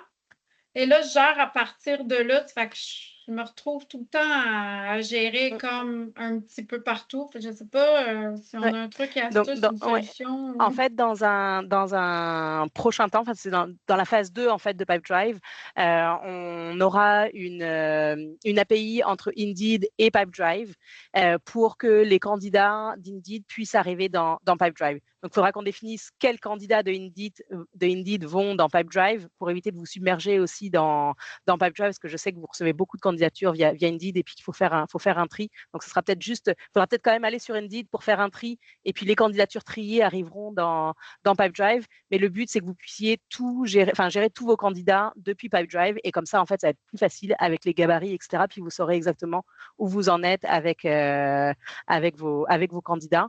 Et avec Caribou aussi, ça sera pareil, en fait. Il y aura une API avec Caribou. Donc, les candidatures qui arriveront de Caribou arriveront aussi directement dans Pipedrive. Mais ça, c'est la phase 2. Ça sera pour bientôt. Est-ce qu'il y a d'autres commentaires ou d'autres questions sur Pipedrive? Non? Ben, je vais repasser la parole à Serge alors. Yes, je vais sauter quelques points qu'on va repousser à la prochaine rencontre parce qu'on s'étire un peu trop en temps. Puis j'ai un dernier point à la fin qui est extrêmement important. Donc, je vais couvrir le point C, puis le point G très rapidement, puis après ça, on va à la H. Donc, l'utilisation des bons outils. Il y a des façons de fonctionner, il y a des documents, il y a des solutions qui sont là et qui fonctionnent très bien. N'essayez pas de développer des solutions en parallèle. Ça va vous prendre énormément de temps, puis plus ça va aller, plus votre entreprise va grossir, moins vous allez être efficace. Donc, assurez-vous de rester dans les paramètres qui sont là, qui fonctionnent. S'il y a quelque chose qui n'est pas clair ou quelque chose qui fonctionne mal, faites-nous signe, dites-nous-le, mais de partir et développer des solutions en parallèle, vous allez vous diriger vers des coûts qui cesseront jamais d'augmenter. Puis à un moment donné, vous allez devenir le goulot d'étranglement de votre entreprise. Ce qui est très fréquent. Les propriétaires sont les goulots d'étranglement de leur entreprise. Je pourrais vous nommer des franchisés qui sont dans cette situation-là. Donc, s'il vous plaît, gardez ce qui est déjà en place puis fonctionnez avec, parce que c'est ça qu'on va améliorer. C'est pas ce que vous allez mettre en parallèle, puis ce que vous allez créer en parallèle, éventuellement, ben, ça va ne faire que ralentir vos façons de travailler. Donc, s'il vous plaît, restez focusés sur ce qui se passe. Puis s'il y a des lacunes, dites-nous-le, qu'on va vous appuyer là-dedans. Je vais aller maintenant à G. Marielle, on a parlé de date pour notre sommet annuel. Je vais garder la parole parce qu'il y a eu quelque chose de dernière minute qui est arrivé. Donc, la date va être changée. On a eu quelque chose au niveau politique, puis on se doit de focusser là-dessus pour le bien de tous. C'est une très bonne nouvelle, mais ça fait que la date pour le sommet annuel qui était confirmée, réservée, etc., ben, ne tient plus. Donc, on va vous revenir là assez rapidement avec une date ferme pour le rapport annuel. Période estivale. Marielle, Ashley, il y a des gens de l'équipe qui partent en vacances. Donc, puis on commence en même temps à travailler plus avec nos partenaires pour faire du soutien. Ça veut dire que dans les prochaines semaines, vous allez voir des façons différentes d'opérer, puis les réponses peuvent arriver de différents endroits. Pour vous, ça va être tout au même endroit, mais on veut vous dire que soyez pas surpris s'il y a certains délais supplémentaires, parce qu'il y a beaucoup de choses qui vont changer en même temps. Donc, pour faire suite à ce que Ashley a parlé tout à l'heure, ben, il risque d'avoir peut-être, on ne sait pas, mais peut-être qu'il va y avoir des délais supplémentaires où on va vous demander d'être un peu plus compréhensif sur le soutien. Pour la communication, ce qui est le point communication de votre part, quand les propriétaires, comme Marianne et Ralph ont fait, par exemple, informez-vous quand vous partez en vacances, quand vous allez à l'extérieur, quand vous ne serez pas là. Parce que souvent, exemple, Valérie va dire à un client potentiel, ben, c'est telle personne qui va vous répondre. Ben, si Exemple, Annick est en vacances, puis on dit que c'est Annick qui va vous rappeler, ben ça ne fonctionnera pas. Donc, on veut savoir quand vous partez, pour qu'on soit capable d'aiguiller les gens à la bonne place, ou si c'est une situation de dernière minute, ben, qu'on soit capable de réagir en conséquence. Donc, voilà. Je tombe au point que je veux ajouter. Marielle et Ashley, vous n'êtes pas au courant, mais il faut absolument que j'en parle. Puis là, je vais vous inviter à lever votre main à mesure que vous avez des questions. OK? Je vais vous lire le courriel que je m'apprête à vous envoyer. Là, on parle de la perception du soin à domicile par le public, les CIUS et le ministère de la Santé. OK? Là, je vais lire carrément ce que j'ai écrit. Il n'y a jamais eu de directive du ministère mentionnant que les entreprises de soins à domicile privés devaient être considérées comme de l'AMOI assujetties au projet de loi 10. Quand quelqu'un vous dit on a eu une directive du ministère qu'il fallait couper les services de bien chez soi en soins à domicile, c'est faux. Ça n'est jamais arrivé. Il n'y a jamais eu cette directive-là. Si quelqu'un vous dit ça, il est complètement dans le champ. Puis ça vient du bureau de Christian Dubé. Ça ne vient pas de Roger à Outremont qui a décidé qu'on allait couper bien chez soi. Là. On parle du bureau du ministre de la Santé. OK? Fait que ça, c'est le point numéro 1. Puis là, continuez à lever vos mains, il n'y a pas de problème. OK? Fait que, donc, cette directive-là n'existe pas. OK? Point 1. Point 2. Les dates de fin des recours aux entreprises de SAD en octobre 24, 25 ou 26, dépendant de vos régions, ne s'appliquent donc pas pour nos services de soins à domicile. Fait que quand quelqu'un vous dit ça, bullshit. Les PDG ont tous été rencontrés à 2 reprises, se faisant dire que le soin à domicile ne fait pas partie de la MOI. Ça a été fait par Richard Deschamps. Richard Deschamps, c'est le directeur général des ressources humaines et de la rémunération. Il est sous-ministre associé, c'est lui qui prend ces décisions-là. Puis ça, ils ont déjà tous été rencontrés. Donc, je lis mon 3e point que je vais vous envoyer. À 2 reprises, les PDG des CIUS ont été rencontrés lors de comités de gestion du réseau. Et il a clairement été expliqué par Richard Deschamps, directeur général des ressources humaines et de la rémunération, que les entreprises de soins à domicile ne font pas partie de la MOI. OK? Point 4.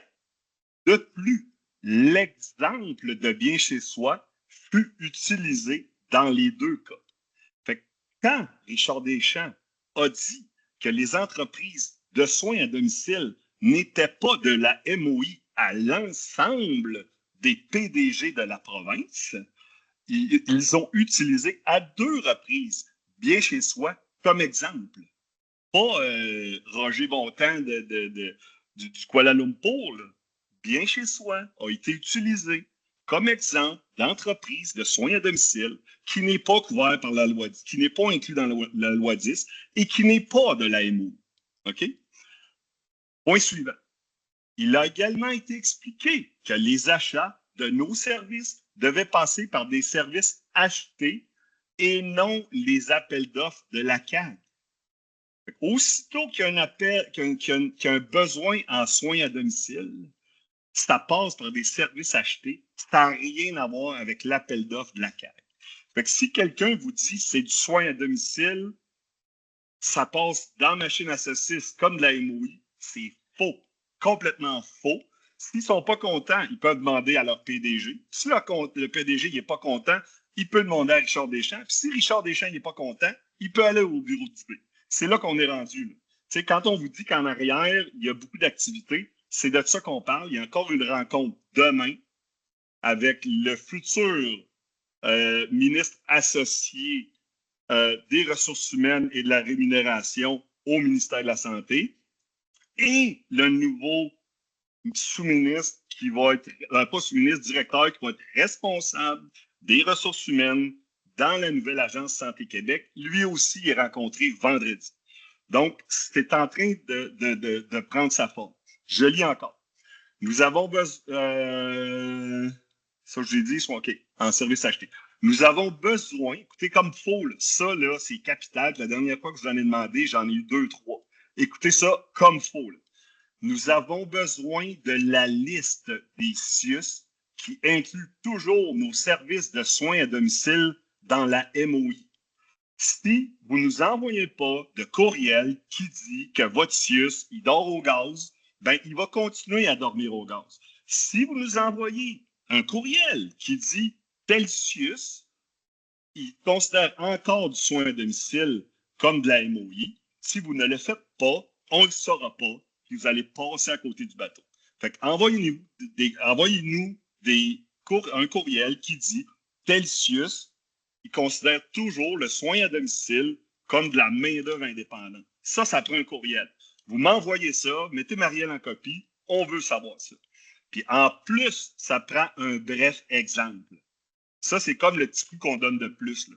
Ça prend un exemple, 1, 2, 3 lignes. Là. On n'a pas besoin d'un roman, mais on veut savoir quel genre de circonstances vous utilisez pour dire que le CIUS dort au gaz parce qu'il pense encore que la MOI, c'est du soin à domicile. Que le soin à domicile, c'est de la MOI. OK? Ça, c'est bon. Puis là, un dernier point, le soin à domicile qu'on appelle à travers les mois, on va commencer à utiliser le soin en milieu de vie parce que le soin à domicile, qu'on dit soin à domicile en établissement, ben, ça inclut du soin à domicile qui peut être dans une RPA, qui peut être dans un CHSLD, qui peut être dans une ERI. OK? Donc, on va englober de plus en plus des services comme un rehaussement qui va être considéré comme ce qu'on appelle aujourd'hui du SAD. Bien, ça va se diriger tranquillement vers des soins en milieu de vie. OK? Donc, voilà. Ça, c'était mon hiatus. Hiatus. Je vais commencer par question de Annick. Je ne sais pas par où commencer. Garde ça bref. On veut juste régler ça au niveau. Si tu as trop de questions, on se parle à part. OK, mais qu'est-ce qu'on fait que, mettons, là, j'ai 2 pieds dedans, là? Il faudrait que tu me poses une question claire. Là. Pour moi, c'est pas clair ce que tu dis. Mettons que là, je passe directement par la CAG pour faire le soin à domicile. Il m'envoie les demandes, puis je fais quoi? Ben, tu n'as rien à faire, tes un job, tu viens de le dire. Oui, mais étant donné que tu dis qu'ils nous considèrent pas comme de la MOI, mais du soin à domicile, est-ce que ça veut dire qu'on est obligé de continuer à passer par eux ou pas? Par qui? Par la CAG. Si tu as des mandats de soins à domicile qui passent par le contrat de la CAG, continue. Si tu as un contrat qui ne passe pas par la CAG ou qui passe, peu importe, qui passe par la CAG ou pas, c'est dit on est obligé de vous couper le mandat parce que c'est du soin à domicile, parce que c'est de la MOI, c'est là que ça ne marche pas. Fait que s'ils disent tu vas perdre tes contrats au mois d'octobre, ils sont dans le champ. C'est ça qu'il faut éviter. Si tu es là, les contrats, tu es là. Tu n'as pas besoin de te casser la tête. Mais s'ils disent OK, tu as un contrat, puis en octobre, tu le perds, bien ça, ils n'ont pas d'affaire à dire ça. Là, ils sont dans le champ. Tu comprends? Mais si tu as des contrats déjà, tu continues à les servir. Je peux juste rapidement de ma compréhension de ce que tu viens de nommer, puis de ce que je comprends de la situation à Mercier. Tu as nommé que tu as besoin des exemples, des courriels des CIUS ou des C3S qui continuent à faire envoyer des demandes de SAD à travers la MOI, à travers la... Non. Si vous avez un contrat de soins à domicile, puis là, ils roulent présentement, puis ils veulent vous l'enlever. Ça, c'est un. Ils veulent vous l'enlever, bien, c'est cet exemple-là qu'on a besoin parce que ce CIUS-là ne comprend pas ce qui se passe. Okay? Le PDG du CIUS n'a pas fait sa job de dire à son organisation que les entreprises privées de soins à domicile conservent leur contrat. Okay? Et ça, si ça ne fonctionne pas par la CAG, de toute façon, ils ne sont même pas supposés de passer par la CAG, ils sont supposés de fonctionner en service acheté. C'est la directive qu'ils ont eue. Mais c'est ça que c'est pas le cas. Puis j'ai un liste, j'ai nommé rapidement. Laurentides, Belleuil, Montréal, ça devrait vous concerner. Je sais que vous recevez, puis ça se peut, il y a d'autres que j'ai échappé, mais Ah, c'est sûr. qui reçoit des demandes à travers la CAG. C'est de la CAG, on paie la CAG pour des soins à domicile. Donc, selon ce que tu as lu, ma compréhension, c'est qu'ils sont en défaut. Ça ne devrait pas passer par Ça, c'est l'appel pas d'offres. notre problème. Ça, c'est pas notre problème. Si on a le contrat, puis on roule, prenez-le, c'est du soin à domicile, c'est ça qu'on fait. Si eux autres, ils décident d'appeler ça comme ils veulent parce qu'ils sont tout mêlés, c'est leur problème. À partir du moment qu'on a un contrat, c'est quand ils vont arriver un moment, ils vont essayer de nous l'enlever. C'est là qu'on va l'utiliser. Ou quand on développe. Quand on est en train de développer, puis quelqu'un dit « Je ne peux pas vous utiliser, vous êtes de la MOI », c'est faux. Quand on se fait dire il y a une directive du ministère, c'est faux. C'est ça qu'il ne faut pas. Il faut être clair sur ces positions-là. Ah oui, puis élément important, on est en train de faire développer par Mongeau-Pellerin, conjointement avec Richard Deschamps, un outil qu'on va utiliser pour dire, regardez, ça c'est la directive. Nous sommes du soin à domicile privé, c'est des services achetés, on ne passe pas par la CAG, puis vous pouvez utiliser nos services. Donc, si je comprends bien, ça peut fonctionner dans l'autre sens aussi. Il nous dit, mais vous n'êtes pas parti de la CAG. Vous n'êtes pas retenu pour l'appel d'offres. Ça, c'est faux aussi. Pas grave. Tu n'as pas besoin de faire partie de la CAG pour vendre des services achetés. Parfait. Fait que ceux qui n'ont pas leur AMP, non, ça prend l'AMP pareil. Non, l'AMP, c'est pour les appels publics. Ça prend-tu l'AMP? Ça, je ne suis pas sûr. Oui, même Oui? même les appels d'offres à Marcy, que quelques franchisés ont déjà participé là-dessus, oui, pour appliquer pour les appels d'offres. OK, bon. Il faut avoir son AMP, mais on n'a pas besoin d'avoir reçu une réponse d'avis d'adjudication pour les appels d'offres de la CAG. OK? Stéphane.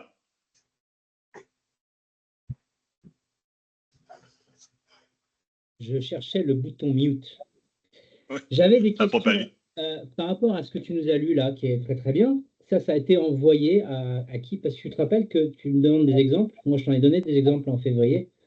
Sur tous les refus que j'ai eus, du sud, du centre-sud, des directeurs, du PDG, du staff au CLSC, tout le monde m'a dit non, la loi 10 plaque. Et on devait avoir une communication au mois de mai, publique, je ne sais pas quoi. On n'a jamais eu cette communication. Je veux savoir, on en était où? Comment on communique ces infos que tu nous donnes? Moi, elles me vont très bien comme info. Mais, non, là, présentement, ce que j'ai besoin, parce qu'on va rencontrer pas nous, là, mais Richard Deschamps va rencontrer les PDG que nous, on va flaguer parce qu'ils ne font pas ce qu'ils ont à faire. Fait que moi, j'ai besoin de cet outil-là pour que ces PDG-là soient rencontrés pour clarifier la situation du soin à domicile dans le privé. Qui ne fait pas partie de la MOI? Là, c'est ça que je demande. D'accord. Si vous pouvez m'envoyer votre CIUS, qu'est-ce qui se passe avec votre CIUS? Que votre CIUS vous considère comme de la MOI, avec un bref exemple. Nous, on va tout prendre ça, puis on va refaire nos rencontres. Puis ça tombe j'avais compris, mais c'est quelque chose qu'on a déjà discuté de ça, on l'a déjà fait, on a déjà envoyé des messages, et ça devait être discuté au mois de mai. C'est juste que là, mais je veux dire, c'est depuis le début de l'année que c'est discuté. Là. OK. Mais c'est juste que des rencontres on était sur le même sujet, quoi. Et je voulais savoir si cette communication-là, elle était officialisée dans tout le système public, justement, parce que tu nous lis un truc très intéressant, mais voilà. Je voulais savoir où ça en était, quoi.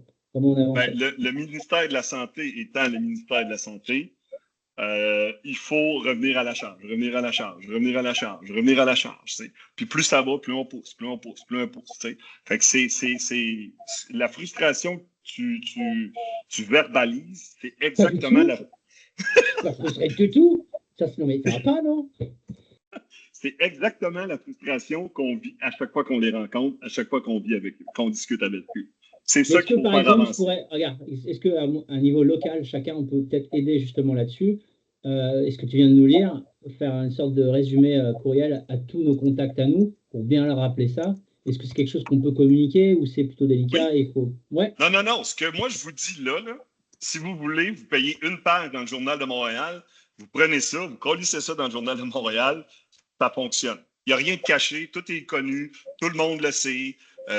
Vous pouvez y aller, il n'y a pas de problème. Vous pouvez parler de Richard Deschamps, vous pouvez parler du comité de gestion du réseau, vous pouvez tout faire ça. D'accord, donc dans le développement, moi, si je continue à contacter, je relance les gens du Sud, du Céleste, etc., je peux communiquer ce genre d'informations. Ouais, c'est tout ce que je voulais savoir. OK. 100%. 100%. Voilà, c'est tout. Et puis, oui, tu as répondu à la question. J'avais une autre question sur l'AMP. Il faut, pour les services achetés, il faut quand même l'AMP. Ça, on est d'accord. Oui.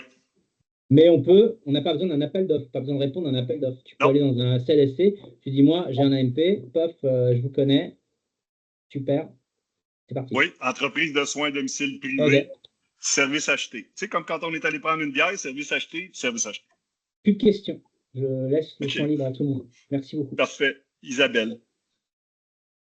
Oui, moi, je suis à différents CIUS présentement sur la région de Montréal où est-ce on offre le soin à domicile. Et pour le moment, à peu près tous les contrats qu'on a avec eux, les mandats qu'on a avec eux, on a eu l'information comme quoi qu'au mois d'octobre, c'était à reviser. Donc, c'est la même chose là, pour chacun d'entre eux. Ensuite de ça, au Là, niveau est-ce que tu veux une réponse sur ça? Ou... On y va, vas-y. Non, mais je veux dire, c'est une remarque que tu fais ou tu veux une réponse? Oui, non, là, c'est une remarque. OK, parfait. Parce que tu as dit, dans le fond, tu disais de nommer. Là, moi, je peux te dire que j'en ai, c'est avec 3 là, présentement que je suis, puis les 3, c'est la même chose. Ensuite de ça, au niveau des PDG, parfois. Hein? Oui, tout à fait. Au niveau des PDG, parfois, ils comprennent la situation. Donc, moi, on a dû justement faire appel au PDG pour se faire payer parce que c'était trop long.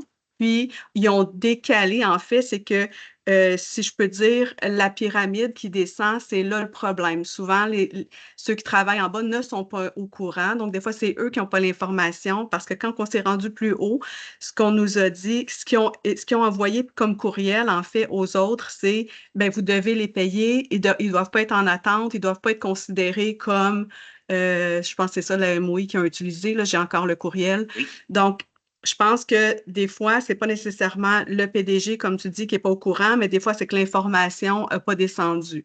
Fait que là, c'est à voir où est-ce qu'il faut aller gratter. C'est ça le point. Le PDG, il n'a pas fait sa job. Exact. OK. Peux-tu m'envoyer une copie du courriel que tu viens de parler? Oui, je vais essayer de retrouver ça, oui. Celui-là qui dit payez-les, c'est pas de la MOI. J'aimerais bien ça avoir ça. Je vais te payer un lunch quand je vais recevoir ça. Ah, yeah! OK, Sylvie.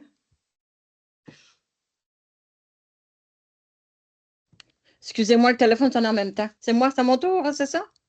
Oui. Bon. Moi, ma question, ça veut-tu dire que moi, ça m'est déjà arrivé à un CLSC qui m'a dit je te retire tel client parce que finalement, il faut que je le donne à mon compétiteur parce que c'est le compétiteur qui avait le contrat de gardiennage. Est-ce que ça tient toujours ou il n'y a plus de numéro 1, numéro 2? Tu me suis là, il faudrait. OK, on va se parler de ça, c'est un cas spécifique, on va s'en parler. Appelle-moi ou envoie-moi un message, puis on s'en reparle. Mais on n'en parlera pas ici, il faut vraiment creuser plus là. OK? Parfait. Merci. Annick. Je ne sais pas si je n'ai pas bien compris qu'est-ce que tu me dis ou je me suis mal exprimée.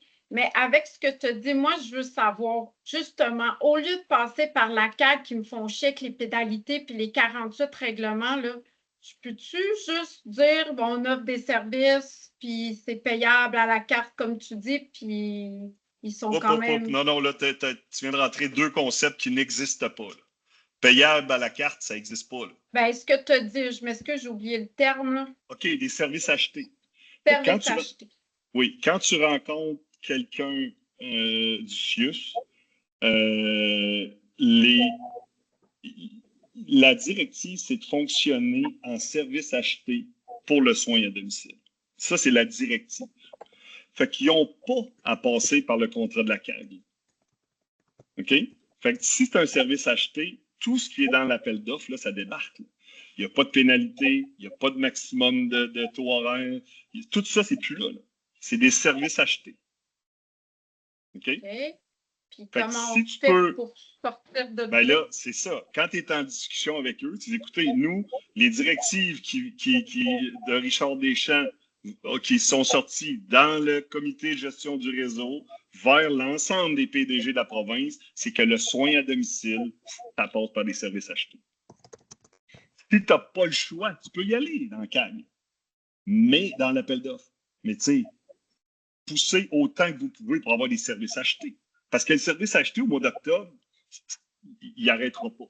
Tandis que si vous avez du soin à domicile, ils vont arriver en octobre, ils vont dire OK, il y a ils vous considèrent comme MOI. Là, au mois d'octobre, ils vont vouloir arrêter. Ils pourront jamais même s'ils ne sont arrêter. pas supposés. Non, mais ouais. Entre ce qu'ils disent, ce qu'ils peuvent et ce qu'ils disent qu'ils vont faire une grosse merde. Je suis pas fait d'accord. C'est bon? Oui, puis ça, tu disais, on peut juste le mentionner ou on peut avoir preuve de ça ou. Ben, là, moi, je vais envoyer un courriel qui dit ce que je viens de dire. Là. OK, vous l'allez avoir en main. Puis pendant ce temps-là, on est en train de préparer un document qu'on va pouvoir qui va être fourni par le ministère de la Santé, qui va stipuler que on peut être en service acheté comme soin à domicile privé, puis que c'est pas de la MOI. OK? Benoît. Dans vous autres, ça rentre des deux bords, Laval et Laurentides ces temps-ci, on commence à entendre ça. Est-ce qu'il y a lieu, moi, que j'attaque de mon bord, comme passer. Parce que la PDG du C3S de Laurentides, Julie Delaney, est rejoignable. Là. Est-ce que je suis mieux de vous laisser aller de votre côté pour qu'elle soit. Non, on frappe sur tous les bords. On frappe sur tous les bords. On frappe sur tous les bords. Je peux dire à elle que, bon, que c'est Isabelle Duranceau, CLSC Sainte-Rose, est en train de me dire que je peux tout comme expliquer ça. OK. Oui, tu peux dire, écoutez, madame, j'ai oublié son nom de famille, là, mais. Duranceau. Non, pas Duranceau. Delaney. Oui, bon, madame Delaney, telle que stipulée par Richard Deschamps lors du comité de gestion du réseau, le soin à domicile privé n'est pas considéré comme de la MOI et doit passer par des services achetés. Ça ne peut pas être plus clair. Non? Je peux-tu lui dire, appeler Mme Duranceau pour lui dire qu'elle reste tranquille? Ben, tu peux. Ben, là, dans le cas de Mme Duranceau, on a un channel qu'on est en train de développer, mais tu peux. Tu peux. OK, ben, je peux frapper comme je veux de tout bord, de côté. Oui. Avec l'information que je vais mettre là, il n'y a rien de pas connu ou de pas sorti. Tout ça, là, c'est supposé d'être connu à travers le ministère de la Santé. Je vais dire que je connais Serge Cahouette, ça va être malade. Ah ouais, ça, elle va capoter. Puis, n'oubliez pas que ces directives-là, on discute avec le bureau de Dubé, là. C'est pas quelqu'un champ gauche, là. Puis il y a des gens qui sont vraiment pas contents du côté politique parce que ce qui est pris comme décision ne se rend pas dans le réseau. OK? Fait que là, c'est ça qu'on est en train de pousser avec Mongeau Pellerin. OK? Parfait. Merci. Mylène. Merci, Ben. Oups, excusez. En fait, je voulais juste partager là, un petit peu mon expérience là, parce qu'il y a quand même beaucoup de nouveaux franchisés. En fait, moi, je fais des services achetés avec mon CI3S, mais je pense que c'est important de savoir que chaque CI3S fonctionne vraiment, vraiment de façon différente. Parce que j'entendais là, un petit peu, là, pour faire du pouce sur ce que Annick disait, là, nous autres, on fonctionne vraiment quand même de façon contractuelle. Il y en a certains CI3S qui vont afficher leur partenariat là, pour faire des services achetés via le site du SEAO. Fait que ça passe quand même par un appel d'offres. Fait que nous, je sais que mon CI3S, la façon qu'il fonctionne, c'est qu'ils ont une entente avec moi, mais toutes les ententes puis tous les services achetés qu'ils vont faire avec Bien Chez Soi doivent quand même être signés puis passent quand même par un contrat puis ils vont passer par certains rangs. Fait que, puis je l'avais vu passer, il y a d'autres CI3S là, qui fonctionnent aussi de cette façon-là. Puis ça, c'est un peu ce qui explique la raison pour laquelle, des fois, quand on appelle pour faire des services achetés avec le CI3S, qui nous disent, il fonctionne avec la coop ou il fonctionne. Moi, pendant des années, c'était ça. C'était vraiment, j'essayais d'offrir les services Bien Chez Soi. Tout était envoyé directement à la coop, puis il n'y avait pas le droit de faire affaire avec nous parce qu'ils ne pouvaient pas privilégier, juste un instant, c'est bon, OK? Parce qu'ils ne pouvaient pas privilégier une compagnie versus une autre, là. Fait que dans le fond, c'est quand même important d'aller gratter aussi ailleurs, puis de regarder sur le site, parce que des fois, il y en a des appels d'offres qui sortent, des fois, puis c'est pas du tout de la main-d'œuvre indépendante. Serge et Ashley, là, je viens de vous envoyer un courriel, là, justement, là. Ça n'explique pas grand-chose, mais c'est juste pour dire que au début, moi aussi, j'étais mêlée, puis le responsable là, de l'appel d'offres sur lequel je suis m'avait clairement expliqué que ce n'est pas de la MOI du tout, là. C'est différent. Puis de la MOI, souvent, ça va venir patcher des trous. Fait que c'est tu remplaces le staff, parce que c'est ça, c'est important de savoir c'est quoi la différence aussi entre la MOI et des services achetés, là. Peut-être que c'est pas tout le temps comme ça, mais en gros, de la MOI, c'est supposé de patcher des trous de leur staff qui sont pas là. Puis des services achetés, ben c'est mon staff. Mon staff appartient pas au CI3S, c'est vraiment l'équipe bien chez soi qui vient fournir un service. Fait qu'on est vraiment un fournisseur, on n'est pas des bouche-trous, là. La grosse différence, là, puis il y en a qui vont me trouver tannant, là, mais de la MOI, là, c'est envoyer des bras dans un établissement. C'est ça. OK? Puis du soin à domicile privé, là, c'est une prise en charge. Ça veut dire qu'on s'en occupe. Dites-nous qui, où, puis qu'est-ce qu'on fait, puis on va le faire. C'est pas ils vont gérer nos employés. C'est on est responsable d'offrir un service, on prend en charge de ce qui se passe. Fait que c'est là la distinction. C'est pas juste envoyer des numéros dans un établissement, c'est quand on prend en charge. Fait que ça, il faut vraiment que ça soit clair pour vous, cette distinction-là. Si c'est pas clair, appelez-moi, appelez-nous, whatever, mais il faut vraiment que vous compreniez la différence entre de la main-d'œuvre indirecte puis de la prise en charge. Du soin à domicile privé, c'est de la prise en charge. La MOI, c'est envoyer n'importe qui, n'importe où, pour boucher des trous. OK? Est-ce que ça faisait le tour, Mylène? Oui, pas mal. Parfait. Joe? Bon, là, je ne veux pas avoir de l'air trop agressive, là, mais quand même. Vas-y, agresse. Ça m'interpelle. Donc, moi, j'ai déjà commencé là, mon petit courriel au PDG de mon CIS parce que je pense qu'une fois que tu vas m'envoyer comme le document, le email, je vais pouvoir y envoyer.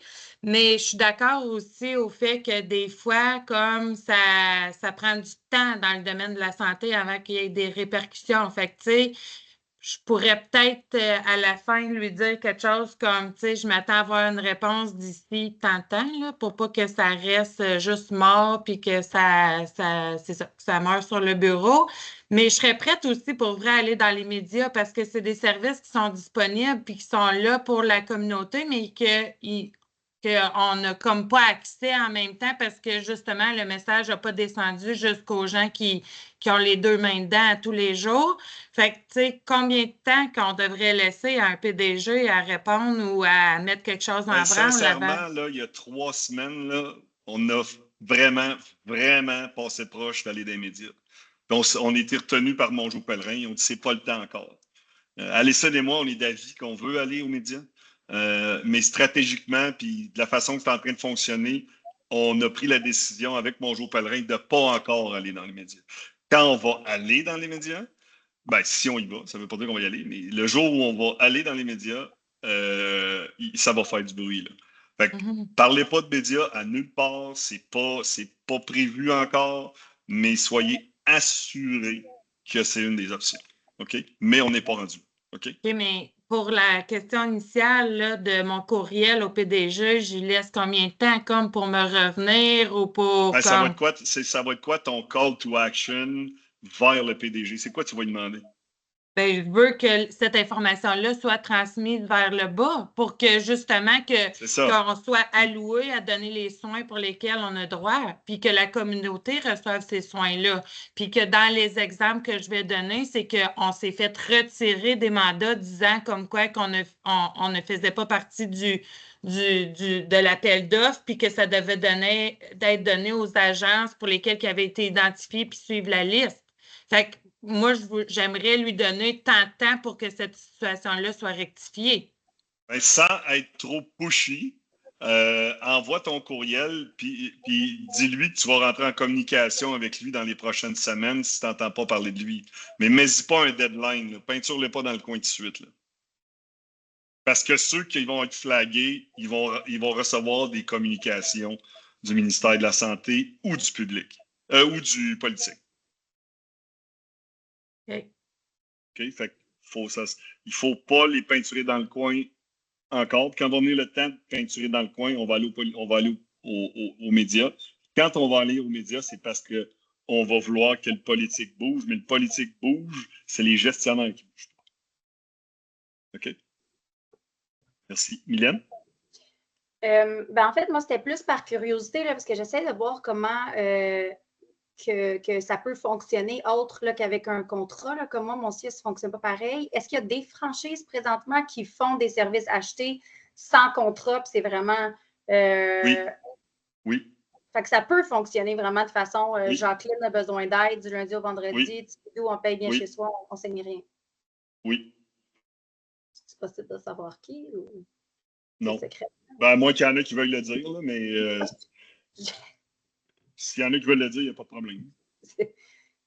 Mylène, pour Il y en répondre a à ta plus. question, nous, on fonctionne de cette façon. On n'a pas vraiment de contrat auprès de notre CIS sur la Rive-Sud. Sur les services achetés, la gestionnaire de la Sorel, dans le fond, c'est qu'elle m'expliquait, eux autres, ils doivent passer en premier lieu par les organismes à but non lucratif. Si eux, ils sont incapables de fournir des services, peu importe la raison, ensuite, ils passent par nous, puis ils vont vraiment selon leur fournisseur de choix. Là. Ça va C'est au choix. Eux autres, c'est vraiment ouais. au choix. OK. Exact. OK. Nous, parce que nous, ils vont passer par l'organisme à but non lucratif, puis après ça, ils sont obligés de passer par moi, puis après ça, ils sont obligés de passer par un autre. Fait que c'est ça aussi ce qui est bon, mais pas bon en même temps. Là. OK. Ça, c'est parce que vous êtes passé par un appel d'offres. Oui, mais c'est à voir si tout le monde. OK. OK. Ce qui est pas obligatoire. Un service acheté, là, c'est un peu le Far West. Là. Ils peuvent faire ce qu'ils veulent. Tu sais. Oui, mais il faut un AMP quand même. C'est obligé. OK. Oui. Non, pas nécessairement. Si, avec le Far West, là, il n'y a rien qui les empêche à faire affaire. C'est cette partie-là où on ne peut pas contrôler qu'est-ce qu'eux, ils sont prêts à accepter. Ça se peut que tu arrives, tu cognes sur la porte, puis ils nomment, mais OK, fine, on fait affaire avec vous. Montre-moi ton ampli, puis tu l'as pas. C'est eux qui décident. Ils tiennent le gros bout du bâton. Là. Techniquement, tu devrais l'avoir pour couvrir tes Est-ce fesses. qu'il y en a qui ont des services achetés, mais qui n'ont pas l'AMP? Oui. Dans le réseau, est-ce qu'il y en a? Longueuil. Oui, Longueuil. Ah. Mais bon, le ça veut AMP. dire qu'on n'a pas. Ça fait qu'on n'a pas besoin d'AMP pour les services achetés si ça ne passe Ça pas dépend par un des appel SUS. d'offres. Ça dépend des SUS. Ça va dépendre OK, des bon. SUS et des CLS, même des CLSC.